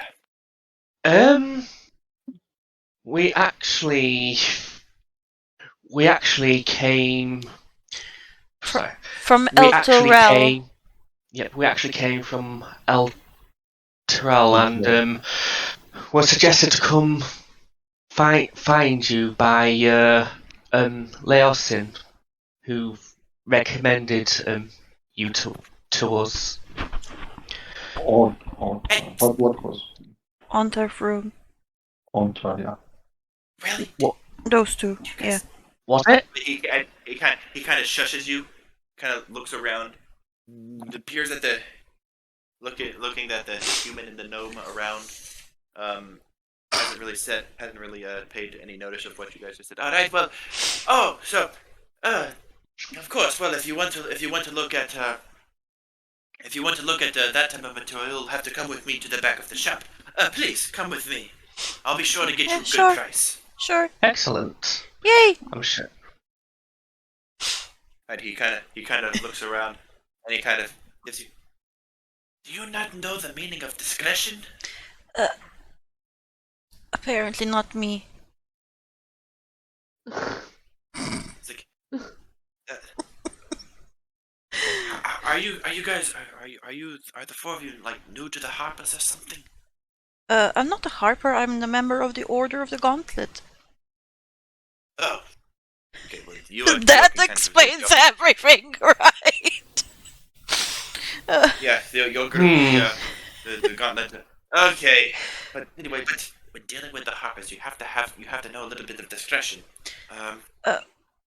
Discretion and me are like very much strangers, I think, from what everyone else tells me. Like. Yeah, sorry. I'll try to do better, and I look like a kicked puppy right now. All right. Well, I'm assuming Leosin didn't teach you the countersign, huh? All right. Well, when dealing with any member of the Harper in the future, just. Alright, just whenever we have a sign.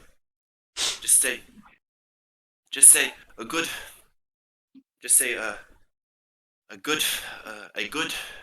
friend of mine. A good friend of mine from across the way suggested your more exotic wares. And that's more or less like the general countersign for we want to speak in private. Okay, then. Alright, that's good to know. As for just out of character as well, you probably have said it, but since it's been so long since the last session, I completely forgot about it, so... I don't have it in my notes. No, I didn't say it. I didn't say anything. Okay. That's probably why I Maybe couldn't if quite remember. one of you decided to be a part of the Harpers, he would have said something. Maybe. But we're not members of the Harpers, so. But yeah, sorry about that, going. Alright. We'll keep Alright, that but- in mind. But yeah, that's Alright, the so- gist of our business. Okay, so alright, so in any case, so Leosin sent you. I know the general gist of what's going on, but what specifically what did he send you to me for? Well, we're on the lookout for the cultist carts that are traveling northwards to or from Baldur's Gate. And we need to find out where they're going.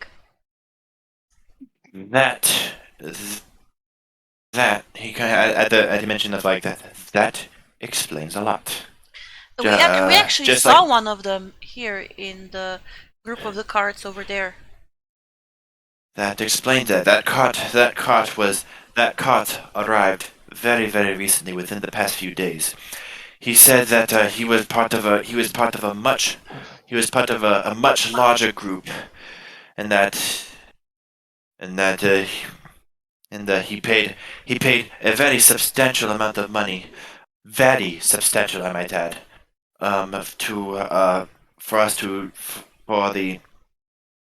for the group to delay their departure for a little bit.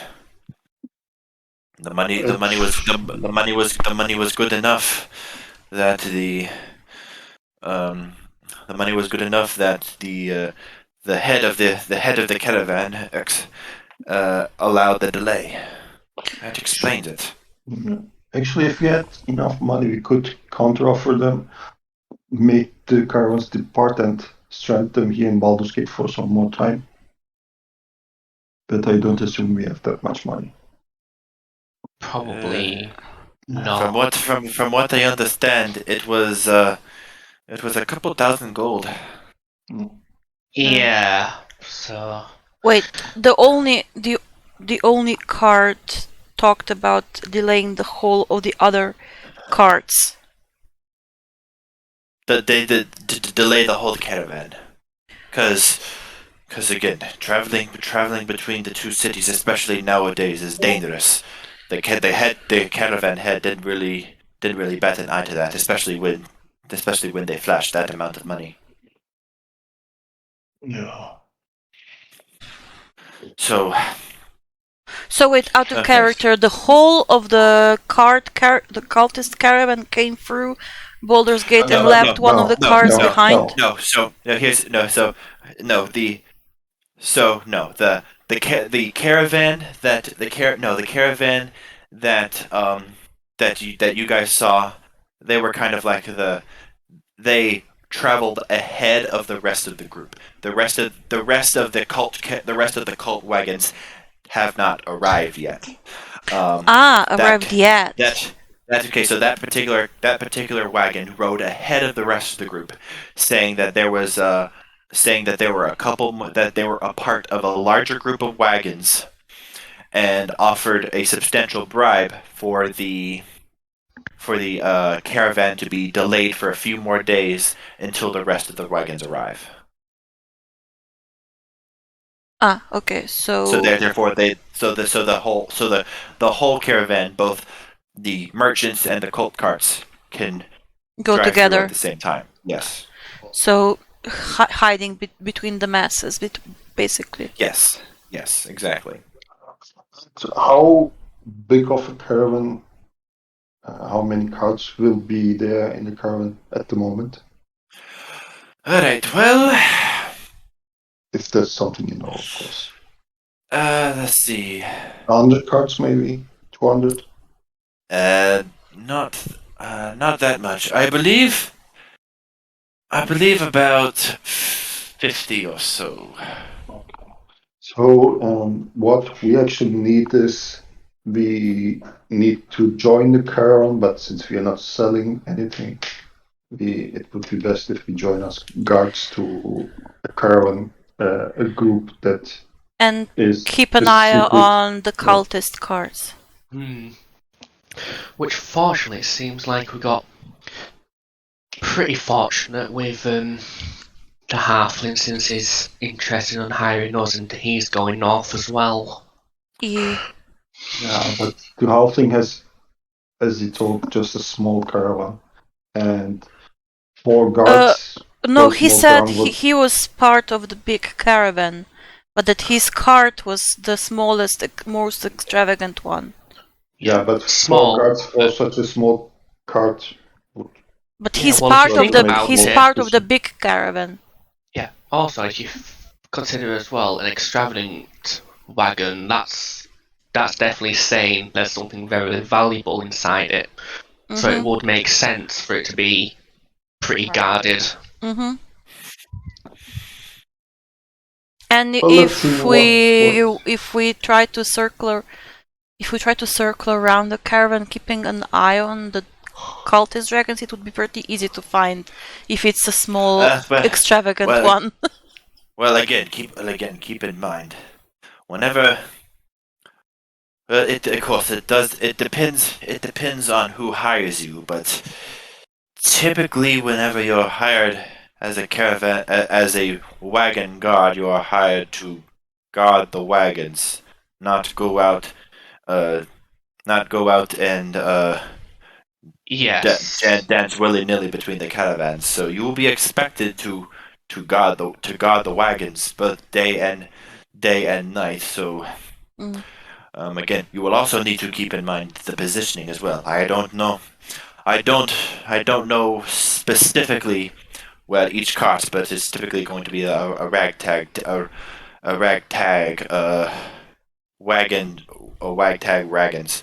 There might be one particular merchant who insists on being in the back, while the wagons that you're after will insist on being in the front. I don't know, but you will need to keep that in mind as well.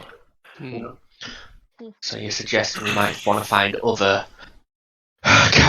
wagon owners and try to spread apart a bit? Potentially, yes. Do you have Again, anybody in mind? I do actually. Let's see. Well, there were two. The two other people in the store. They're actually part of the merchant group as well. The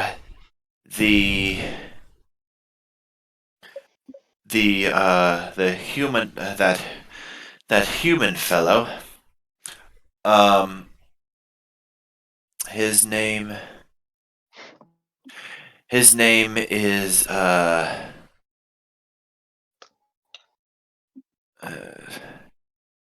sorry. Okay, his name is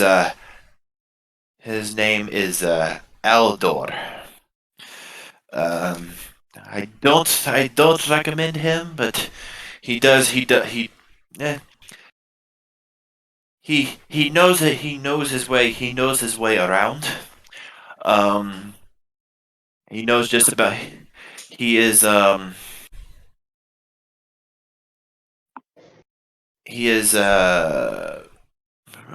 from what I know, he is a lawyer by trade. And from what I know, there has been some unsavory rumors about him on Baldur's Gate. From what I know, he's trying to make a fresh start at Waterdeep. And apparently within his wagon is some more his more sensitive accounts, as well as his banks, as well as all of his personal funds. Apparently, he was very wealthy before he was decided to go somewhere else. I mean, it's an option. The gnome, I believe his name is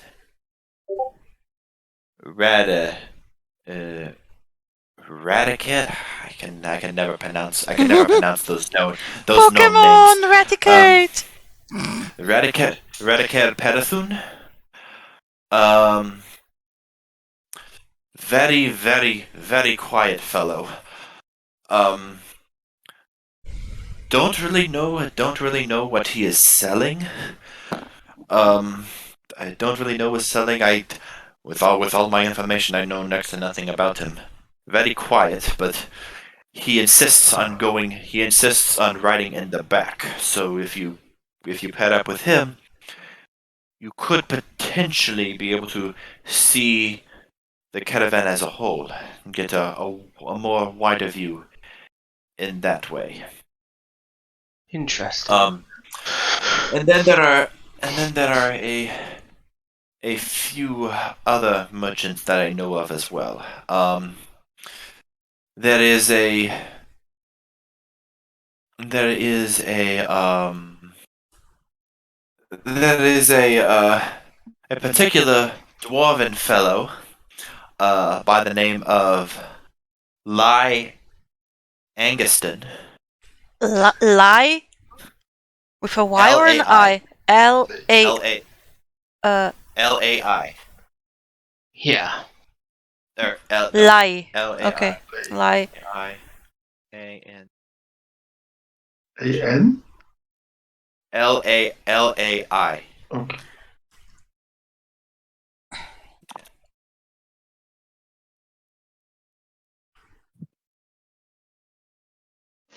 Angston. A very Angsty? No, not angsty. Sorry. He's actually a very very flamboyant and a very flamboyant and greedy fellow. He's apparently he specializes in the perfume business. Believes he is the god's gift to all, especially females. Don't really care for him all that much, but he is an option as well. That is also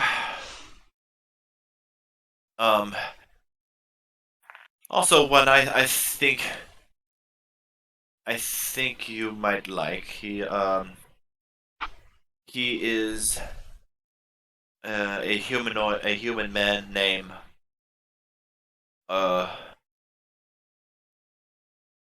James Evanmore. He specializes in raising and selling exotic birds. A very kind enough fellow, but he's very like the crazy birds he raises. He's very Exotic. kind of, yes.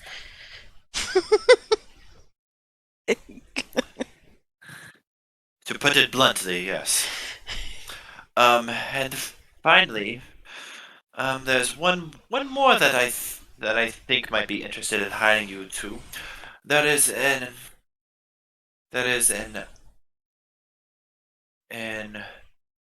herbalist. And there is an herbalist selling various herbs and potions. Named she insists to go by the name Green Imsa. Green Can you please spell that? Empsa. IMSA. IMSA. Imsa. Okay. Green Imsa. Never seen her in person. I only knew her, but the exciting way people talk about her seems to be an an interesting enough woman, especially regarding this caravan. So she might be worth looking into as well. And those are out of the many caravans here, many wagons. Those are the ones that I know are at least looking for guards, as well as the halfling that you got Lasvius? that you talked to as well. The question is who's trustworthy enough, secret enough, and pays enough. Hmm. I mean, you can go talk to all of them. Hmm. I don't want to deal with the angst and Stana. Angst. Well, You mean Eldor, the one you intimidated? Lay. The The one dwarf. Um, Dwarf. the one that's in the perfume business. The perfume I don't wanna work dwarf. with Yeah. Yeah, I don't want to deal with him if he's. I mean, we can divide and conquer. Well, I don't want to work for him. Is the thing. If he's greedy and a creep, from what Okay. Atkins said, sounds like he's a creep. So should we go talk to them? I'm fine with talking to anyone except for him. Huh? Okay. Yeah, And well- and the other guy, the Eldor lawyer or something that you intimidated, probably won't want to talk to us either. If Yeah. you glared at him. all you have to remember, we can split up a little bit and get eyes across.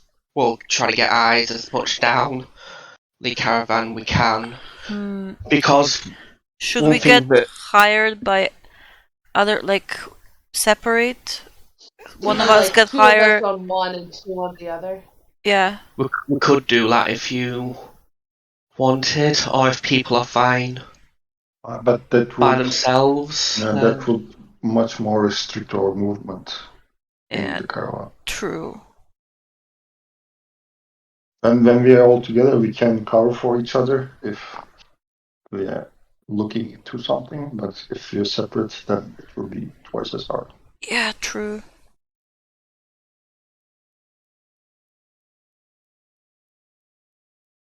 Yeah, and we do have some.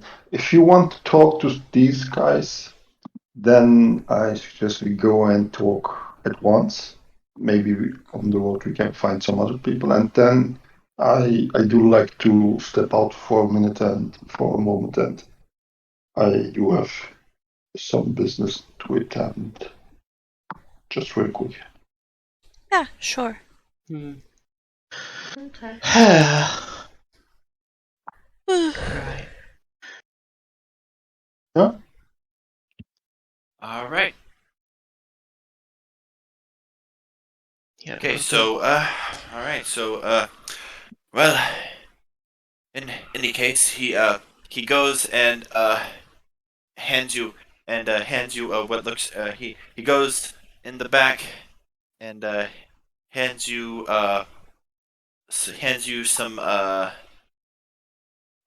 some horseshoes and says, all right, so go back out there, act like you're going to buy this, then decline the offer, and then we can go along our way. And again, I urge you to, next time you talk with the member of the Hoppers, I urge that you have discretion.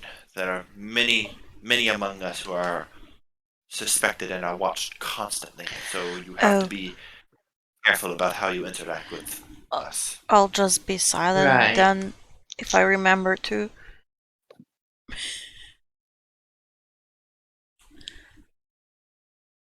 All right. Well, in any case, if there's anything else that you need before the four of you leave, let me know. I can help as best I can. We do need some place to stay for the night and for the following night. Yeah. All right. Well, if that's the case, the best place around here can suggest you guys that I can suggest you going to is the Elf Song Tavern. The Elf Song Tavern. Okay. It's well known because, well, I'll let you discover that for yourself. But in any case, it's a nice enough tavern. It's very popular. And the owner is, from what I believe, is very interested in meeting new people. So you should be able to get a good rate from her as well. Yay.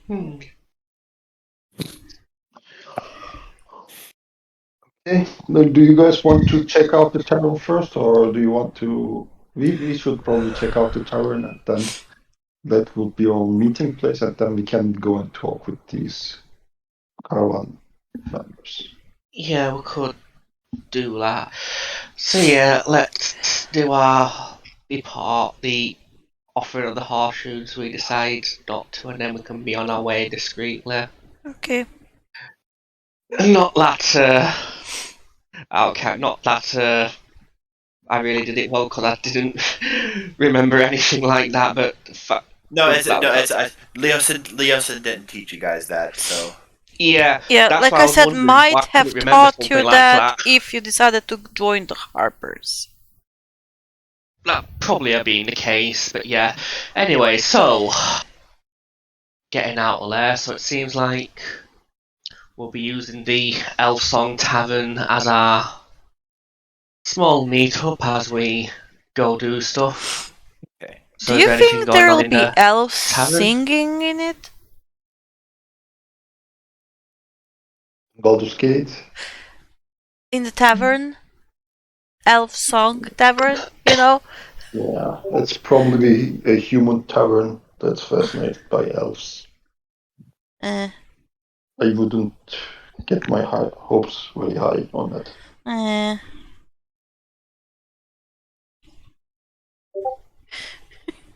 Do you even like elf singing? Have you ever heard them sing?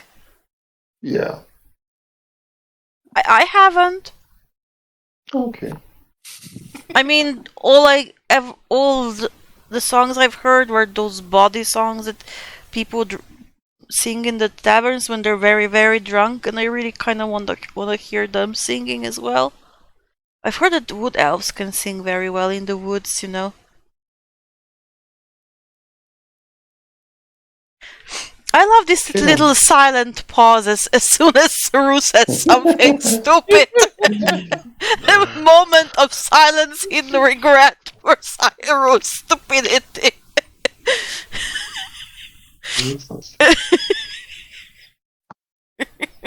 Let's go to Sterling. Thank you for your business or your offer, but we have to decline your price on the horseshoes. It's too expensive for our budget. You won't find any better deals around here. But I appreciate your honesty, and let me know if I can help you with anything else. Thank you. Alright, and as you guys are talking, you realize that the shop is completely empty. Those horseshoes must be really expensive if no one wants to buy them. I know. Out of character, I was laughing. Alright. But anyway, so after he sees you, after Atkin sees you off, you guys travel to the Elf Song Tavern, which he does give you directions on how to get there. You see the sign as an elven maid sitting on her back, sitting sitting like her back to the picture, just sitting with her arms crossed, looking out along in a pond, very very dainty and picturesque. Going inside. All right, so yeah, going inside, you see. Although it is, I'll say at this point, it is about probably about 3 o'clock in the evening. Late afternoon. So kind of like more like in the slow times of the tavern. Yeah, better to get our rooms now before they're all filled up in the evening. Right. So yeah, you see a couple patrons. Some of the more common folk. Just sitting around, just shooting the breeze. You see a humanoid man. A humanoid man. Very late in the late in his years, about say about 50 to 60 years old. Currently starting to get ready for the dinner rush. You can smell some smell some spices as he's rubbing up his the various steaks and fillets and veggies that he has. Gives you a big smile and nod and greeting as you guys come in. Welcome. Same voice with all these characters. Welcome. Welcome to the Elf Song Tavern. Hi! Alright. Alright. Can I get you anything to drink? Anything to eat? It will be some time before dinner is ready. Do you still have any rooms available? We do have a few rooms available, yes. Though if you don't mind me asking, are you part of the caravan? Hopefully. We're looking to hire. Well, we are looking for work for the caravan, yes. Alright, well, I'm sure you won't have any problem finding that. You seem very able-bodied enough, but in any case, I am housing a lot of people from that caravan at the moment. Though some of you will have to bunk up if that's okay with you. A shadow room, I mean. Yeah, I that don't should mind. be fine. I'm sure. All together or 2 per room? It's 2 per room. Yeah. Okay. Alright,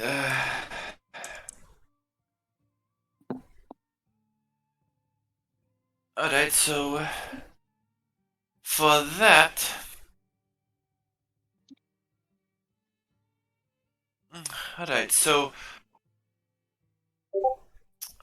for that, it will put you back. Let's see, so 2. Do you know how long you will be staying? Until the crown leaves. Yeah. Alright, so 3 or 4 days. Alright, that will put you back at about 7 silver pieces per room per day. Okay, so that works out at about. I think 14 that's times 3 or 4. 14. I thought it was 7 silver. Sorry, per day. 7 per room wait. per day. So. Oh, 56 that's a fair point. Yeah, that's right. So 14 times. Well, 14 is basically. Sorry, yeah. I'll actually do. A gold and 4 pieces, yeah. Yeah. Also include food in it, please. No.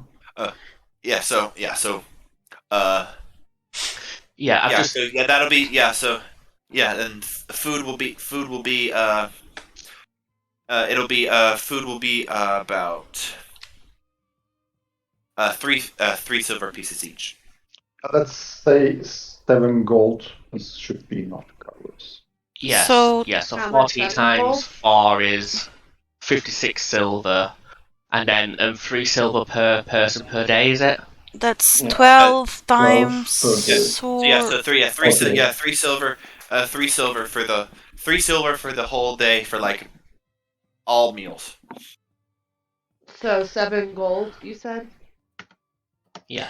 Yeah, so that's about 6 gold and 8 silver altogether for the 4 days. Wait, 40. 7 gold and 8 silver?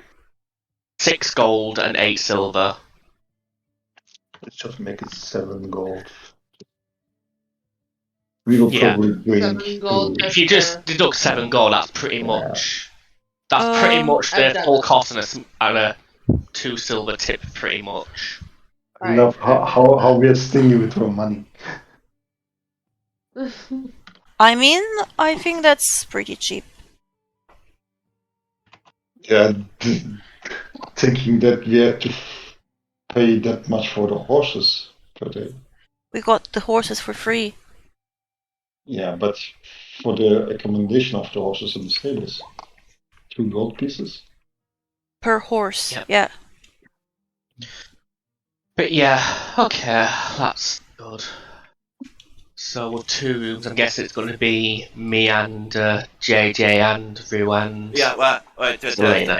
to answer your comment, yeah, it was a little bit on the more expensive side, but that area pretty much like guaranteed that your horses would be stolen. For any other place, for any other places, there would be a chance that your horses would have been stolen. Mm-hmm. Yeah. That's okay. And plus, we're not really hurting for money, so there's no reason not to Yeah. ensure they're safe. Yeah. Okay, then Right. I will see you at dinner time. If you don't mind, I do have to go and attend some personal businesses. Sounds good. Hopefully meet with you later on, JJ. And As then for- I'm gonna leave Okay. for the time. As for myself, trying to remember all the caravan names now. It was the quiet one who was noted to be at the back. All right. So I will go ahead and go through the names, go through the various names that he mentioned again. Yeah, Okay. and let's write them down when you're mentioning. Okay, so. Okay, There's first Eldor, the lawyer. Aldor the lawyer. Human. Gnome Raticate, very quiet. Insist on riding in the back. Dwarf Lai Angiston, flamboyant and greedy, specializes in perfume business and women.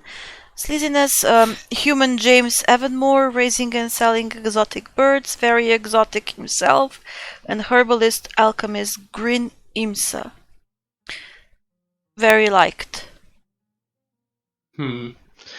Because what Virgil's probably thinking that if he's with the lawyer at the back with his sight, he'll probably have a good chance of finding things from back there. So that's No, it's the gnome that insists on going to the back. Yeah. It was a gnome. There's inland, but yeah. The human basically is reason, a yeah. lawyer with a bad reputation that has his whole life savings in his cart. Probably, he wants a fresh start. Yeah, but nah, it's not. Basically, the one who was at the back just because of the sight line he could have fucking around doing his guard. Yeah, that's the gnome. Yeah, very quiet, insists on riding in the back. Yes, that person. Yeah. So what Virgil was going to say that is that he was going to talk to them, hopefully be one of his guards, so he can keep a good eye across the wagon from the back. I mean, not the wagon, the caravan from the back. Okay. I Alright, think we're all going to be employed by the same person then. So I don't mind him. Well, no. I say it depends if we still want to be all together or if we want to split apart a little bit. Talk to everyone and see where they want to be positioned. Decide then. That could probably be good. Yeah. You Or probably, how if you want to figure out where their preference is, you might need to go to ask him yourself. We just know that we know pretty sure that the gnome is going to be in the back. at the Yeah. back, which is where Virgil will probably want to be.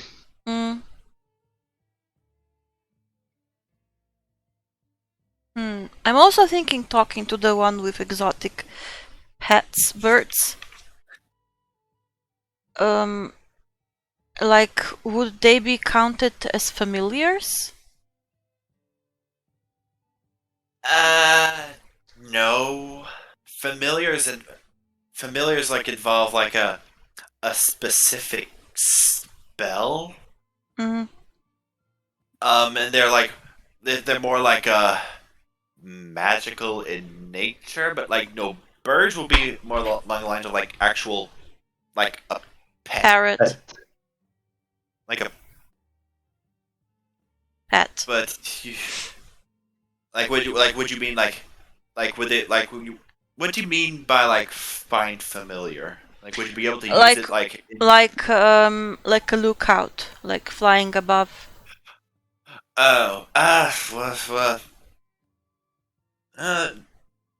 Thing is, you don't.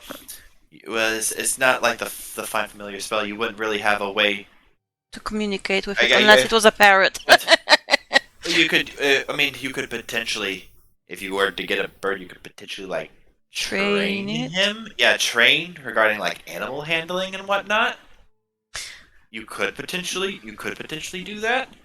But it would take a long time, which we don't have. It would take a. Well, you do have the 2 months travel time.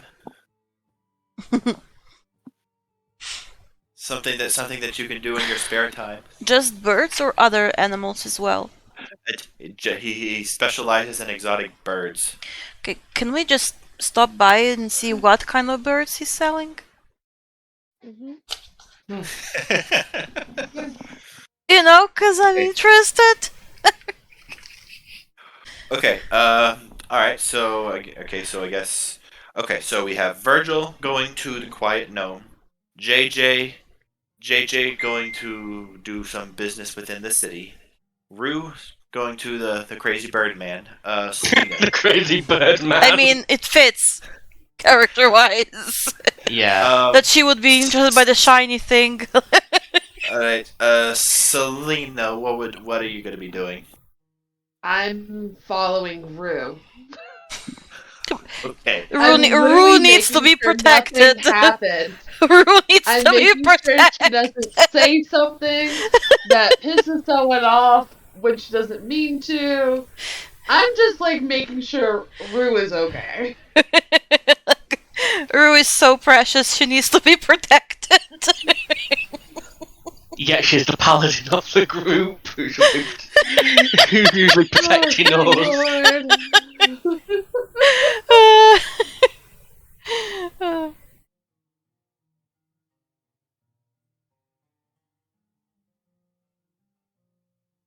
Well, yeah, no, Selena's just kind of with Rue, following her around.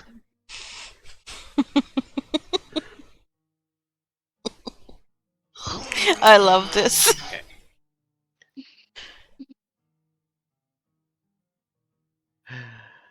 Alright, well, I'll let Rue and Selena have their moment with the crazy bird dwarf. Okay. So, all right. So this is going to be three different stories going at the same time. A good splitting the party, always a great idea. So keep in mind these events are going to be going in order, and let's see. I guess like the fastest one I guess we can do will be Virgil. So I guess we can go ahead and do yours first. So, and okay, so after exiting the tavern, after confirming that you made your accommodation. Okay, so go ahead and make me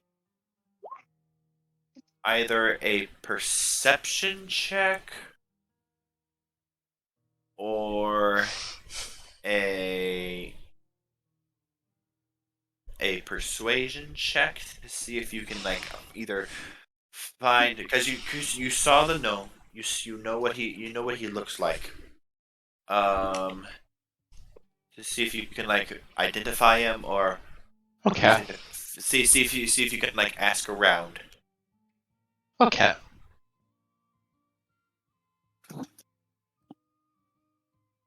An 18. Okay, perception. Okay, so excuse me. All right, so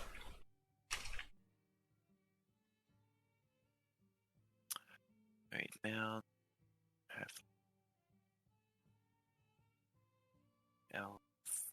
okay. Okay, so all right, so you, after looking around, you do see the same gnome figure.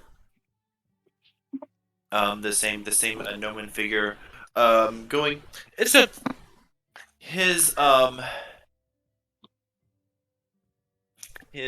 cart is a little bit more run down compared to everybody. It doesn't really look to be as a merchant's cart. Seems to be simply a traveling cart. Okay.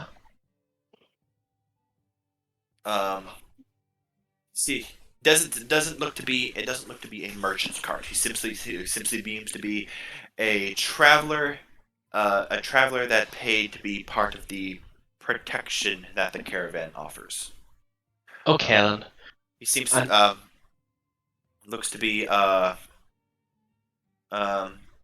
although with your perception you do see that there are some things within the cart that look to be a little bit on the more valuable side. You do see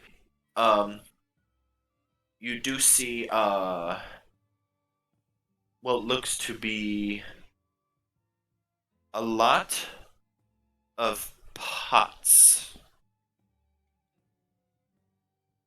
Of a lot of pots with various symbols about them. Interesting. Do you understand Gnomish by chance? Do I? That's one of the common languages I don't know, unfortunately.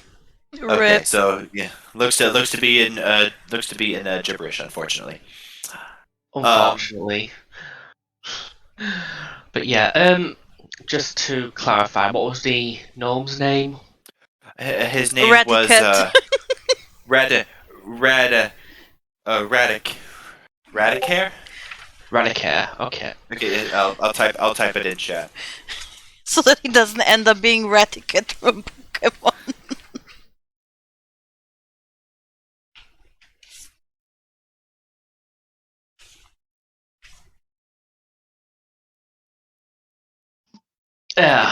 You can figure out how to pronounce that. Let me know. Yeah. Well, I'll definitely give it an attempt for when I'm role playing this out. But right then. Radicare. Radicare. Radicare. Yeah. Radicare.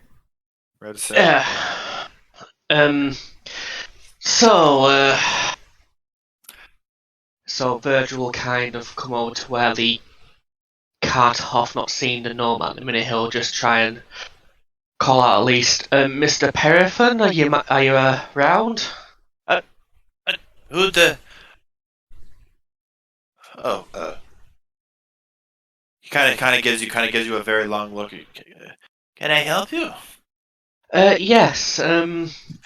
Well, I heard from locals that you were part of the caravan travelling northwards to Waterdeep, and I was interested in being one of your guards if you'd was still looking for some.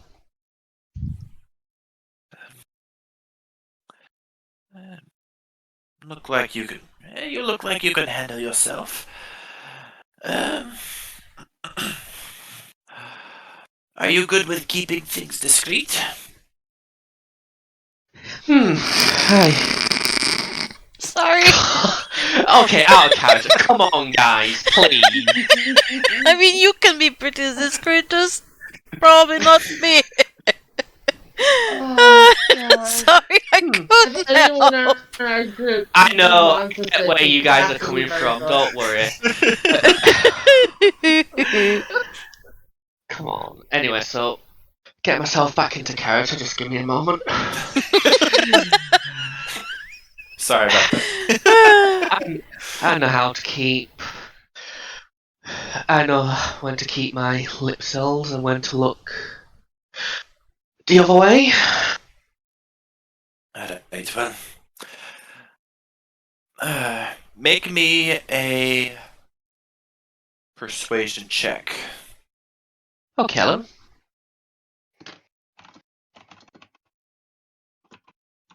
Alright. God damn it. This is the gnome, Selena. The gnome, yeah. Alright, well. Kind of gives you a long, searching look.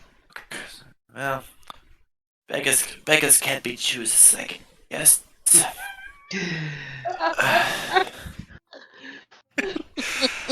Um. Hmm.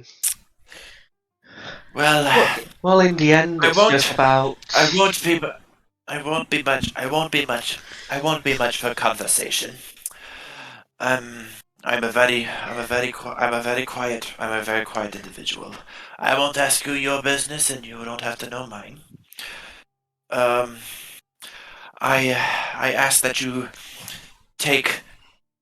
I especially urge you that you take special care of my cart, especially regarding my family that is inside. Are you travelling with? If it's you and how many others at least inside the cart? If, 15. Alright then. I ask that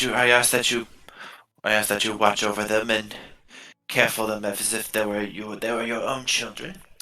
And as let's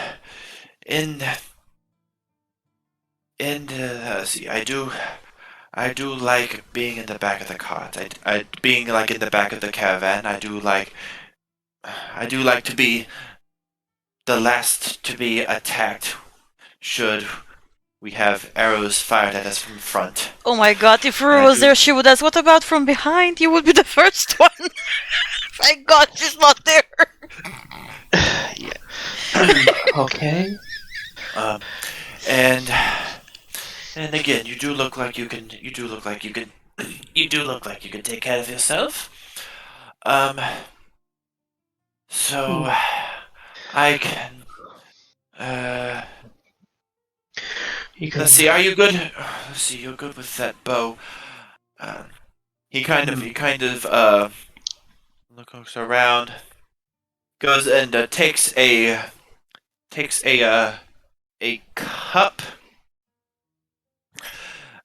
Takes a cup. Puts it puts it away from his cart to a nearby, kind of hangs it from the branch of a nearby tree, ensures that there is going to be nobody around for any sort of misfire, and takes you back towards like the edge of the range of the longbow. Oh, Show me what you can do. Can you hit that over there? please don't roll a natural one. Please don't roll a natural one. Okay, I know why you say that, but I'm known for having really bad luck with the skills I'm proficient in. Alright, but anyway, so It's an attack roll. yeah, I know, don't worry. That shouldn't be so bad, and yeah, Virgil knocks his arrow and takes a pretty good shot, Al. Going to think. We'll see. A 16. Okay. All right. So you aim your sights. Aim at the cup. Aim upward. Adjust for wind. And again, wasn't the most difficult shot for you. You were able to get a glancing blow against the cup that he hung against the tree. All right. Not a bad shot.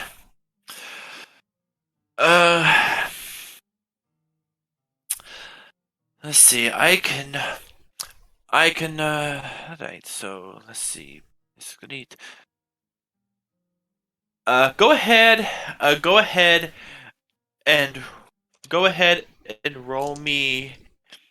Go ahead and roll me a d20, and and add a 5 to it. Okay. 20. Oh, well, damn. Alright. So I can. Alright. Not much for being quiet. Good shot, though. Alright. I can hire you. Alright, I will be willing to hire you on. I will be willing to hire you on as a bodyguard. I will be willing to take care of your food and living expenses, and I will be willing to offer you, for salary, I will be willing to offer you 10 gold per 10 day. Kellen. So that would be 10 gold per week, because every week within this place is 10 weeks. Yeah. I've recently learned what a 10 day is, but yeah. Okay, Kellen, that sounds pretty good. And that sounds pretty good. I'm sure with the size of the caravan we shouldn't run into too much problems, but if we do, I'm sure I can keep you pretty well protected with the bow and short swords of mine. Alright. Well, we'll be leaving us whenever the rest of the caravan gets here. Damn it, I want to be on the road right now, but some damn idiot insisted on paying a ridiculous sum to wait. I don't like waiting. Yeah, but must have definitely set your plans back after that. I understand. In any case, alright,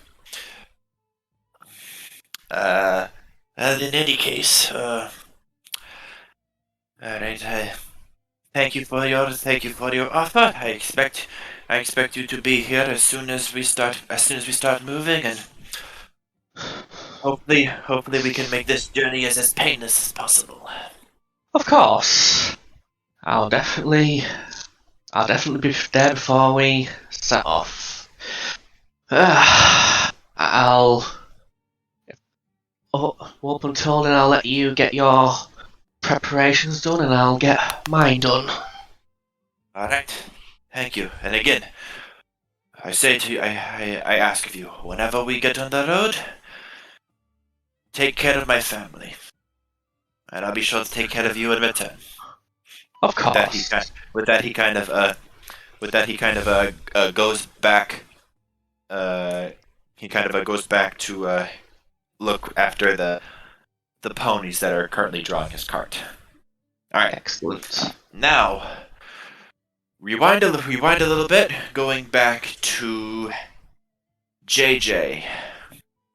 You can leave me in the end, because it's a little bit unexpected from what other people would do. Huh? You can leave me as the last if you want. Oh, Because, okay. Yeah. Okay. All right. If that's the case, Selena, are you back yet? I can hear everything. I'm just not at my computer. Okay. All right. So. All right. So at any case, Rue and Selena, you guys, it does not take long for you guys to find the cart. As you can hear the squawking and squeaking from a good distance away. And you can see that it is fairly large cart. That again is a little bit more. That is a little bit on the more ornate side. And you can see coming from within, you see a large amount of. You can see that there are a lot of feathers surrounding the cart. Some definitely on the more exotic side. You can see a vast majority of the cages are covered. But you can see that there are a lot of cages of varying sizes stacked on top of this cart, including one that's really, really, really big. And coming from around the cart, currently putting the last of the cages within the cart. You can see that coming from within looks to be a very beautiful looking bird. That's glossy jet black, with a very bright red winged feathers and tail. Are you familiar? Are you guys familiar with the birds of paradise? Yeah. Yeah, that's what this particular bird kind of looks like, a black and red variant of it. All right, he goes and go ahead and make me a perception check. The two of you. Mm-hmm. Could you roll a nat 20 for me, -1? Yeah. I'm almost back to my computer. I can go on your sheet and roll it on your behalf. So.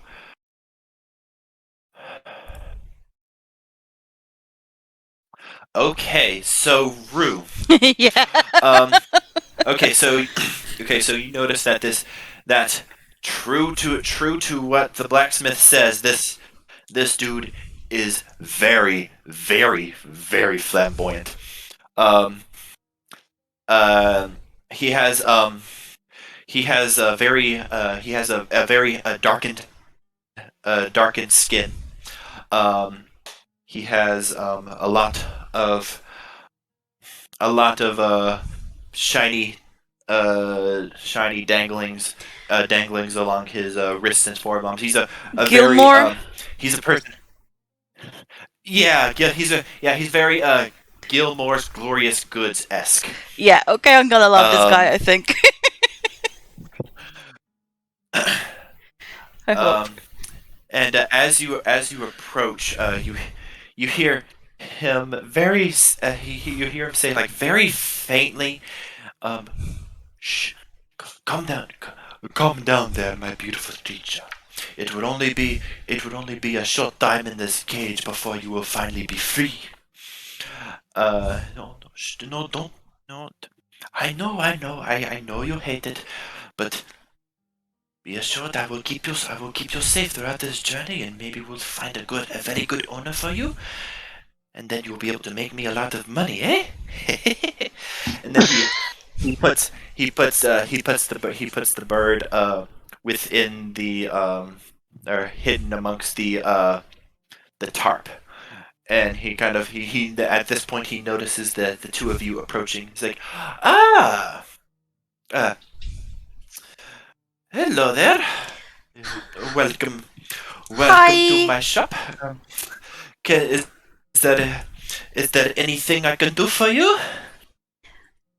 Well, we wanted to. Yeah?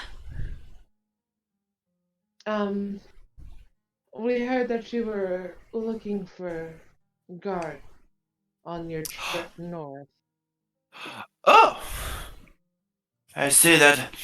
I haven't mentioned that to many people. I assume someone's been blabbering his mouth. But in any case, yes, I am looking for some powerful looking, magnificent looking guards to protect both my spectacular person as well as my very exotic looking birds.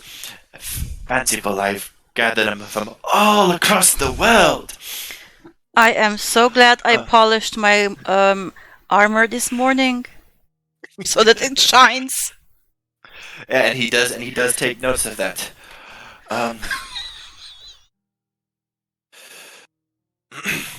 See, alright, so, alright, well, in any case, show me what the two of you can do.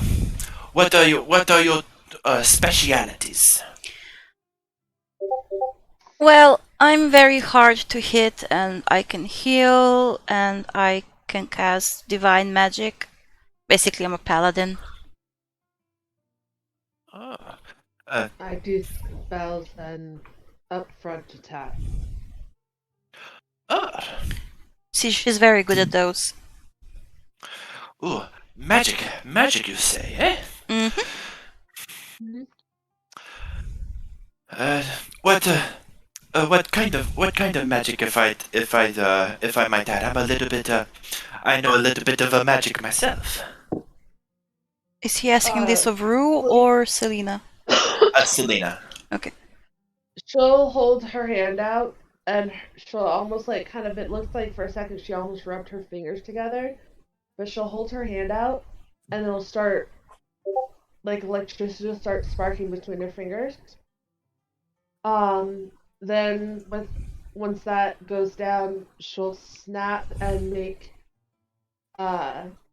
with prestidigitation, she'll do, it'll sound like birds singing. He seems like the type to enjoy that. And then, then she'll kind of, shoot frostbite down at the ground, so it doesn't hit anyone. I can do a few more. All right, but... go ahead and roll me. Go ahead and roll me an Arcana check with advantage. Or no. Go ahead and roll me a performance check with your go ahead and roll me performance with advantage. When she casts frostbite, oh my god, that's pathetic. That is so sad. That was almost a freaking 18 with my 3D dice. That's a piss off.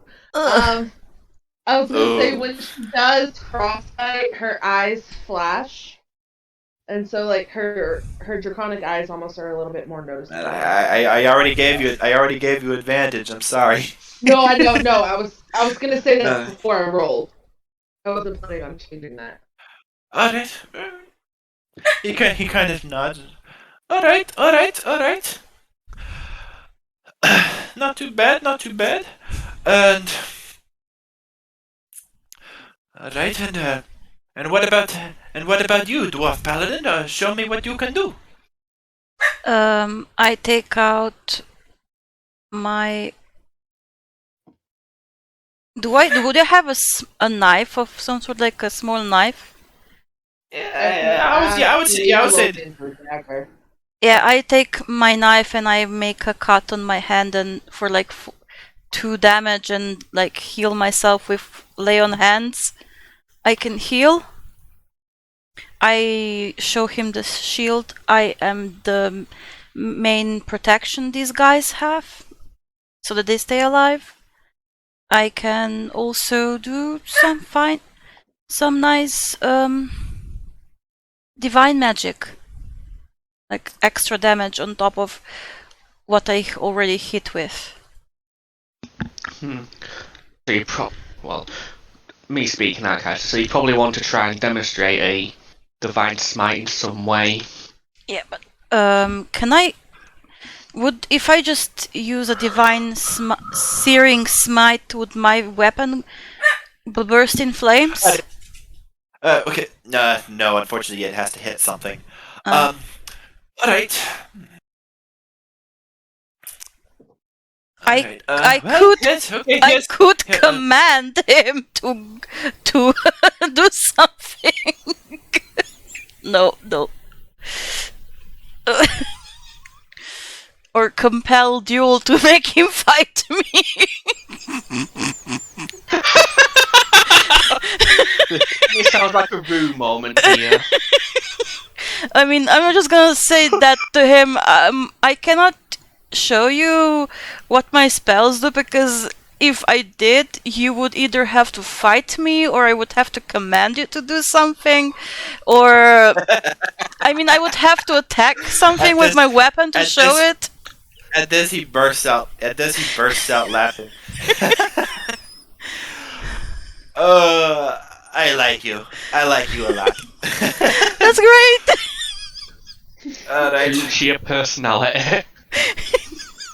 Go ahead and make me a. Go ahead and make me a persuasion check with advantage. Okay. I should be good at that. Yes, I'm good at that. 24. Okay. Natural 20, guys.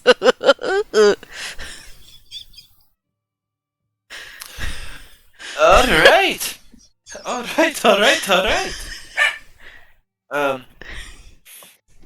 Well, you seem to have a very flashy, public, and dashing personality, which is something I like to see among all the people I interact with. Be just as proud and flamboyant as my birds. That in my line of work, I find that being as flashy as possible tend to attract attention. It seems to attract attention, and the more attention I have, the less people are inclined to rob me because of all the attention I have to myself. So this works out quite well. Yeah, I totally understand you. The more intention I have, the less other guys attack my party, and they attack me. Okay, that different way of looking at it, but I can see your point. All right, well, you have impressed me enough. Now, I expect you want one thing you want loud snorers, are you? not that I would know. No.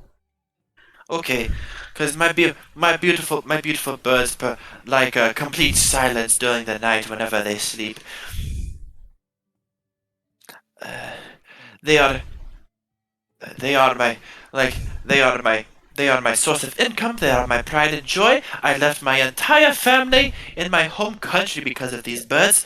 So I would expect the utmost care to be in taking care of them. I protect them as if they were for your very own children. Yes. Yes. Yeah.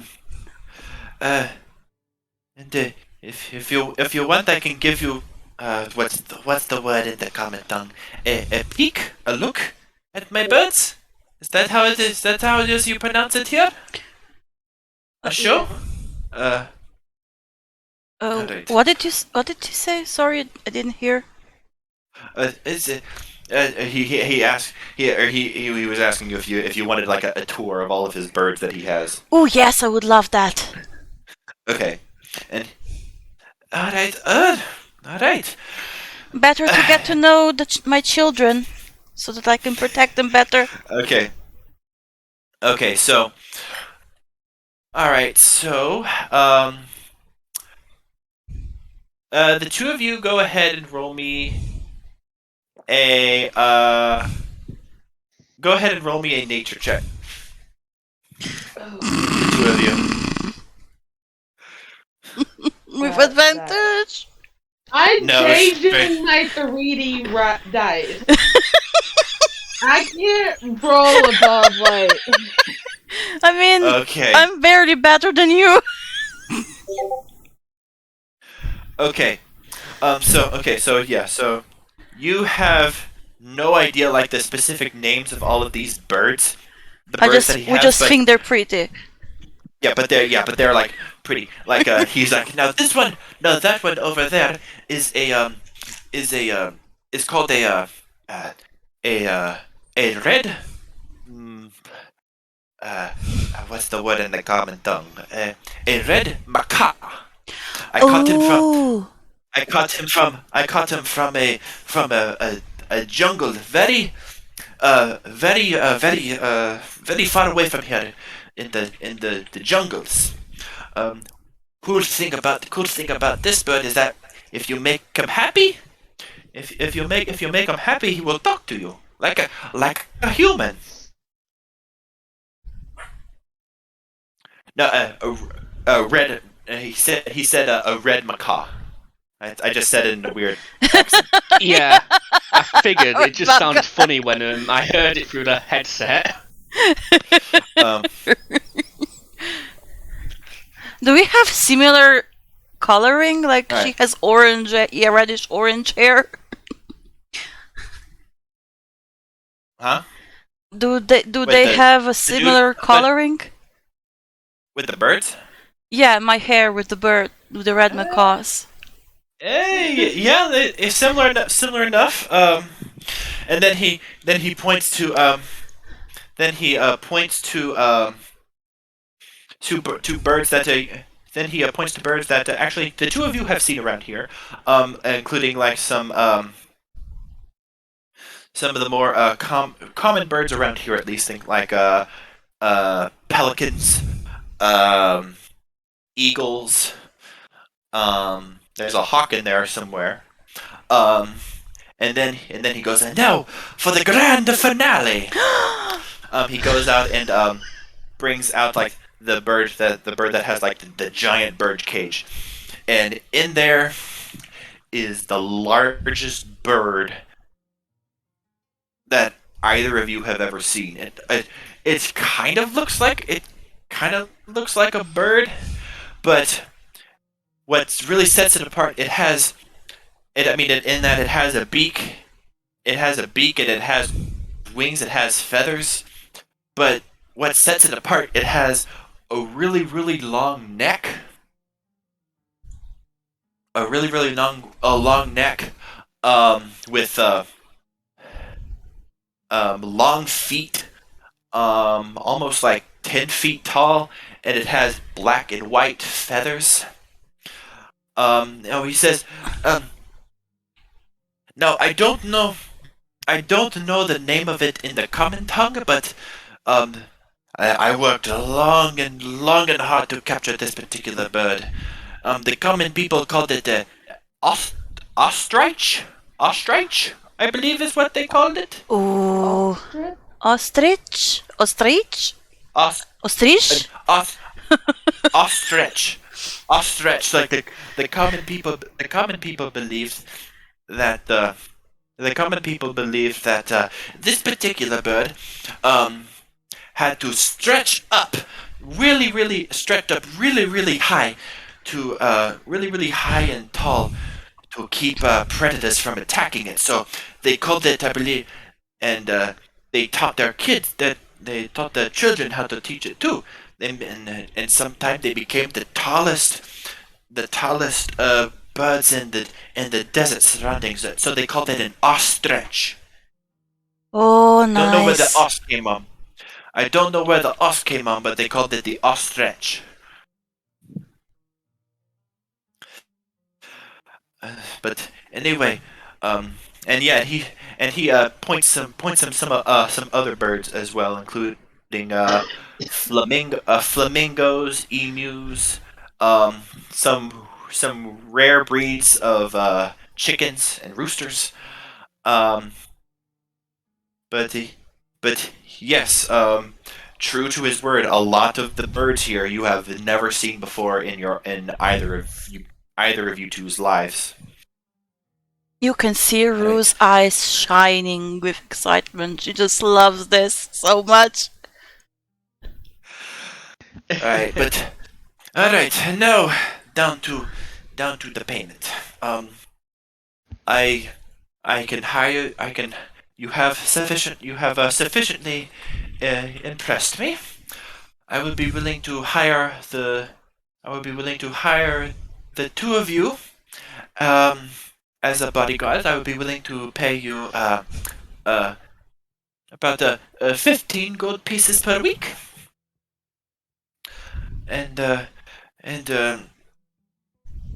payment will be provided for you once we have reached the town of Waterdeep. Does that sound sufficient for the two of you? Yes. Yeah, it does. Right. I don't even Wonderful. care about the money. I just want to Wonderful, take care of these beautiful birds. Alright, wonderful. This is going to be I have a feeling this is going to be the start of a very fantastic relationship. Flamboyant birds, flamboyant cart, flamboyant bodyguards. I will be the envy of the entire caravan. Yes, you Kind will. of chuckles. He kind of chuckles to himself. All right, well, if there is, all right, well, whenever we are ready to leave, just come here. I will be able to have. I will have your paperwork ready, by that time, and we will talk about the more specific aspects of what I expect for you to do. But in any case, I will. If there is no other need to attend to, I need to get some feed for my birds, and I will see you again whenever the caravan begins to leave. Okay, can't wait. All This is right. gonna be great. All right. Then. All right.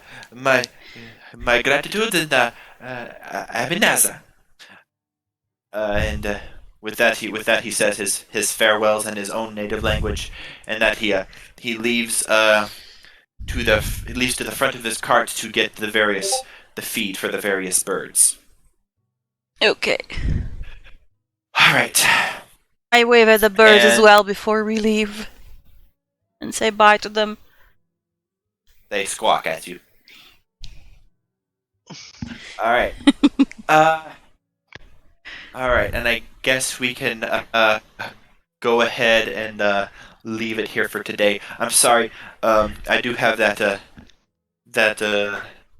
I do have some that session that I have to do, and that session that I have to do in about 1 hour. I'm sorry. I wasn't to get to your part. No worries. You can just write it out since it will be mostly secret. Okay, we can go ahead and like do that in between sessions if you want.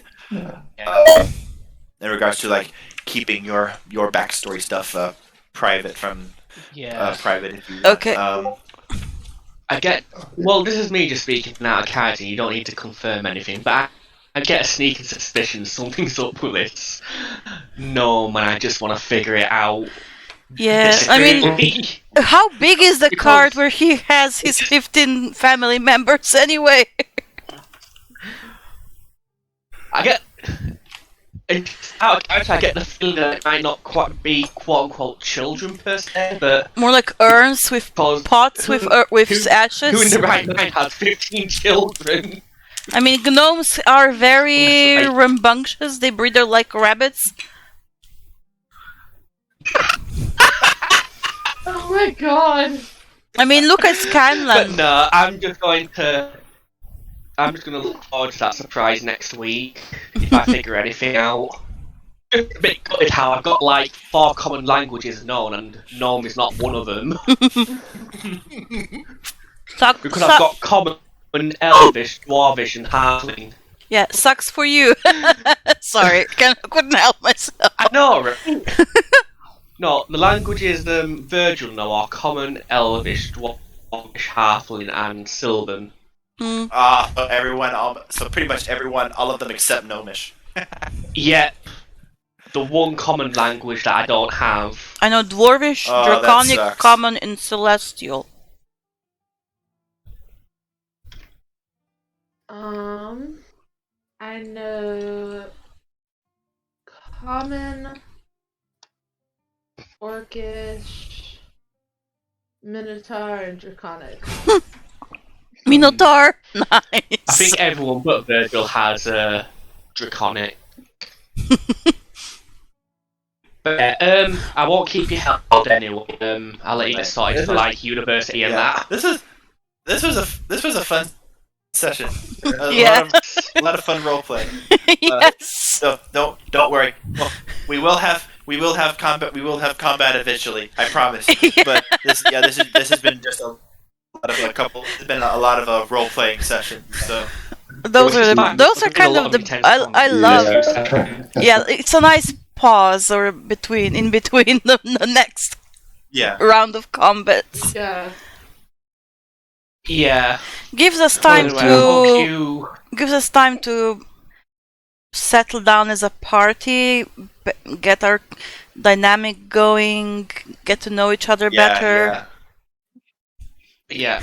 Get I won't keep you held for much get longer, so I'm going adjusted to ruse get extraness.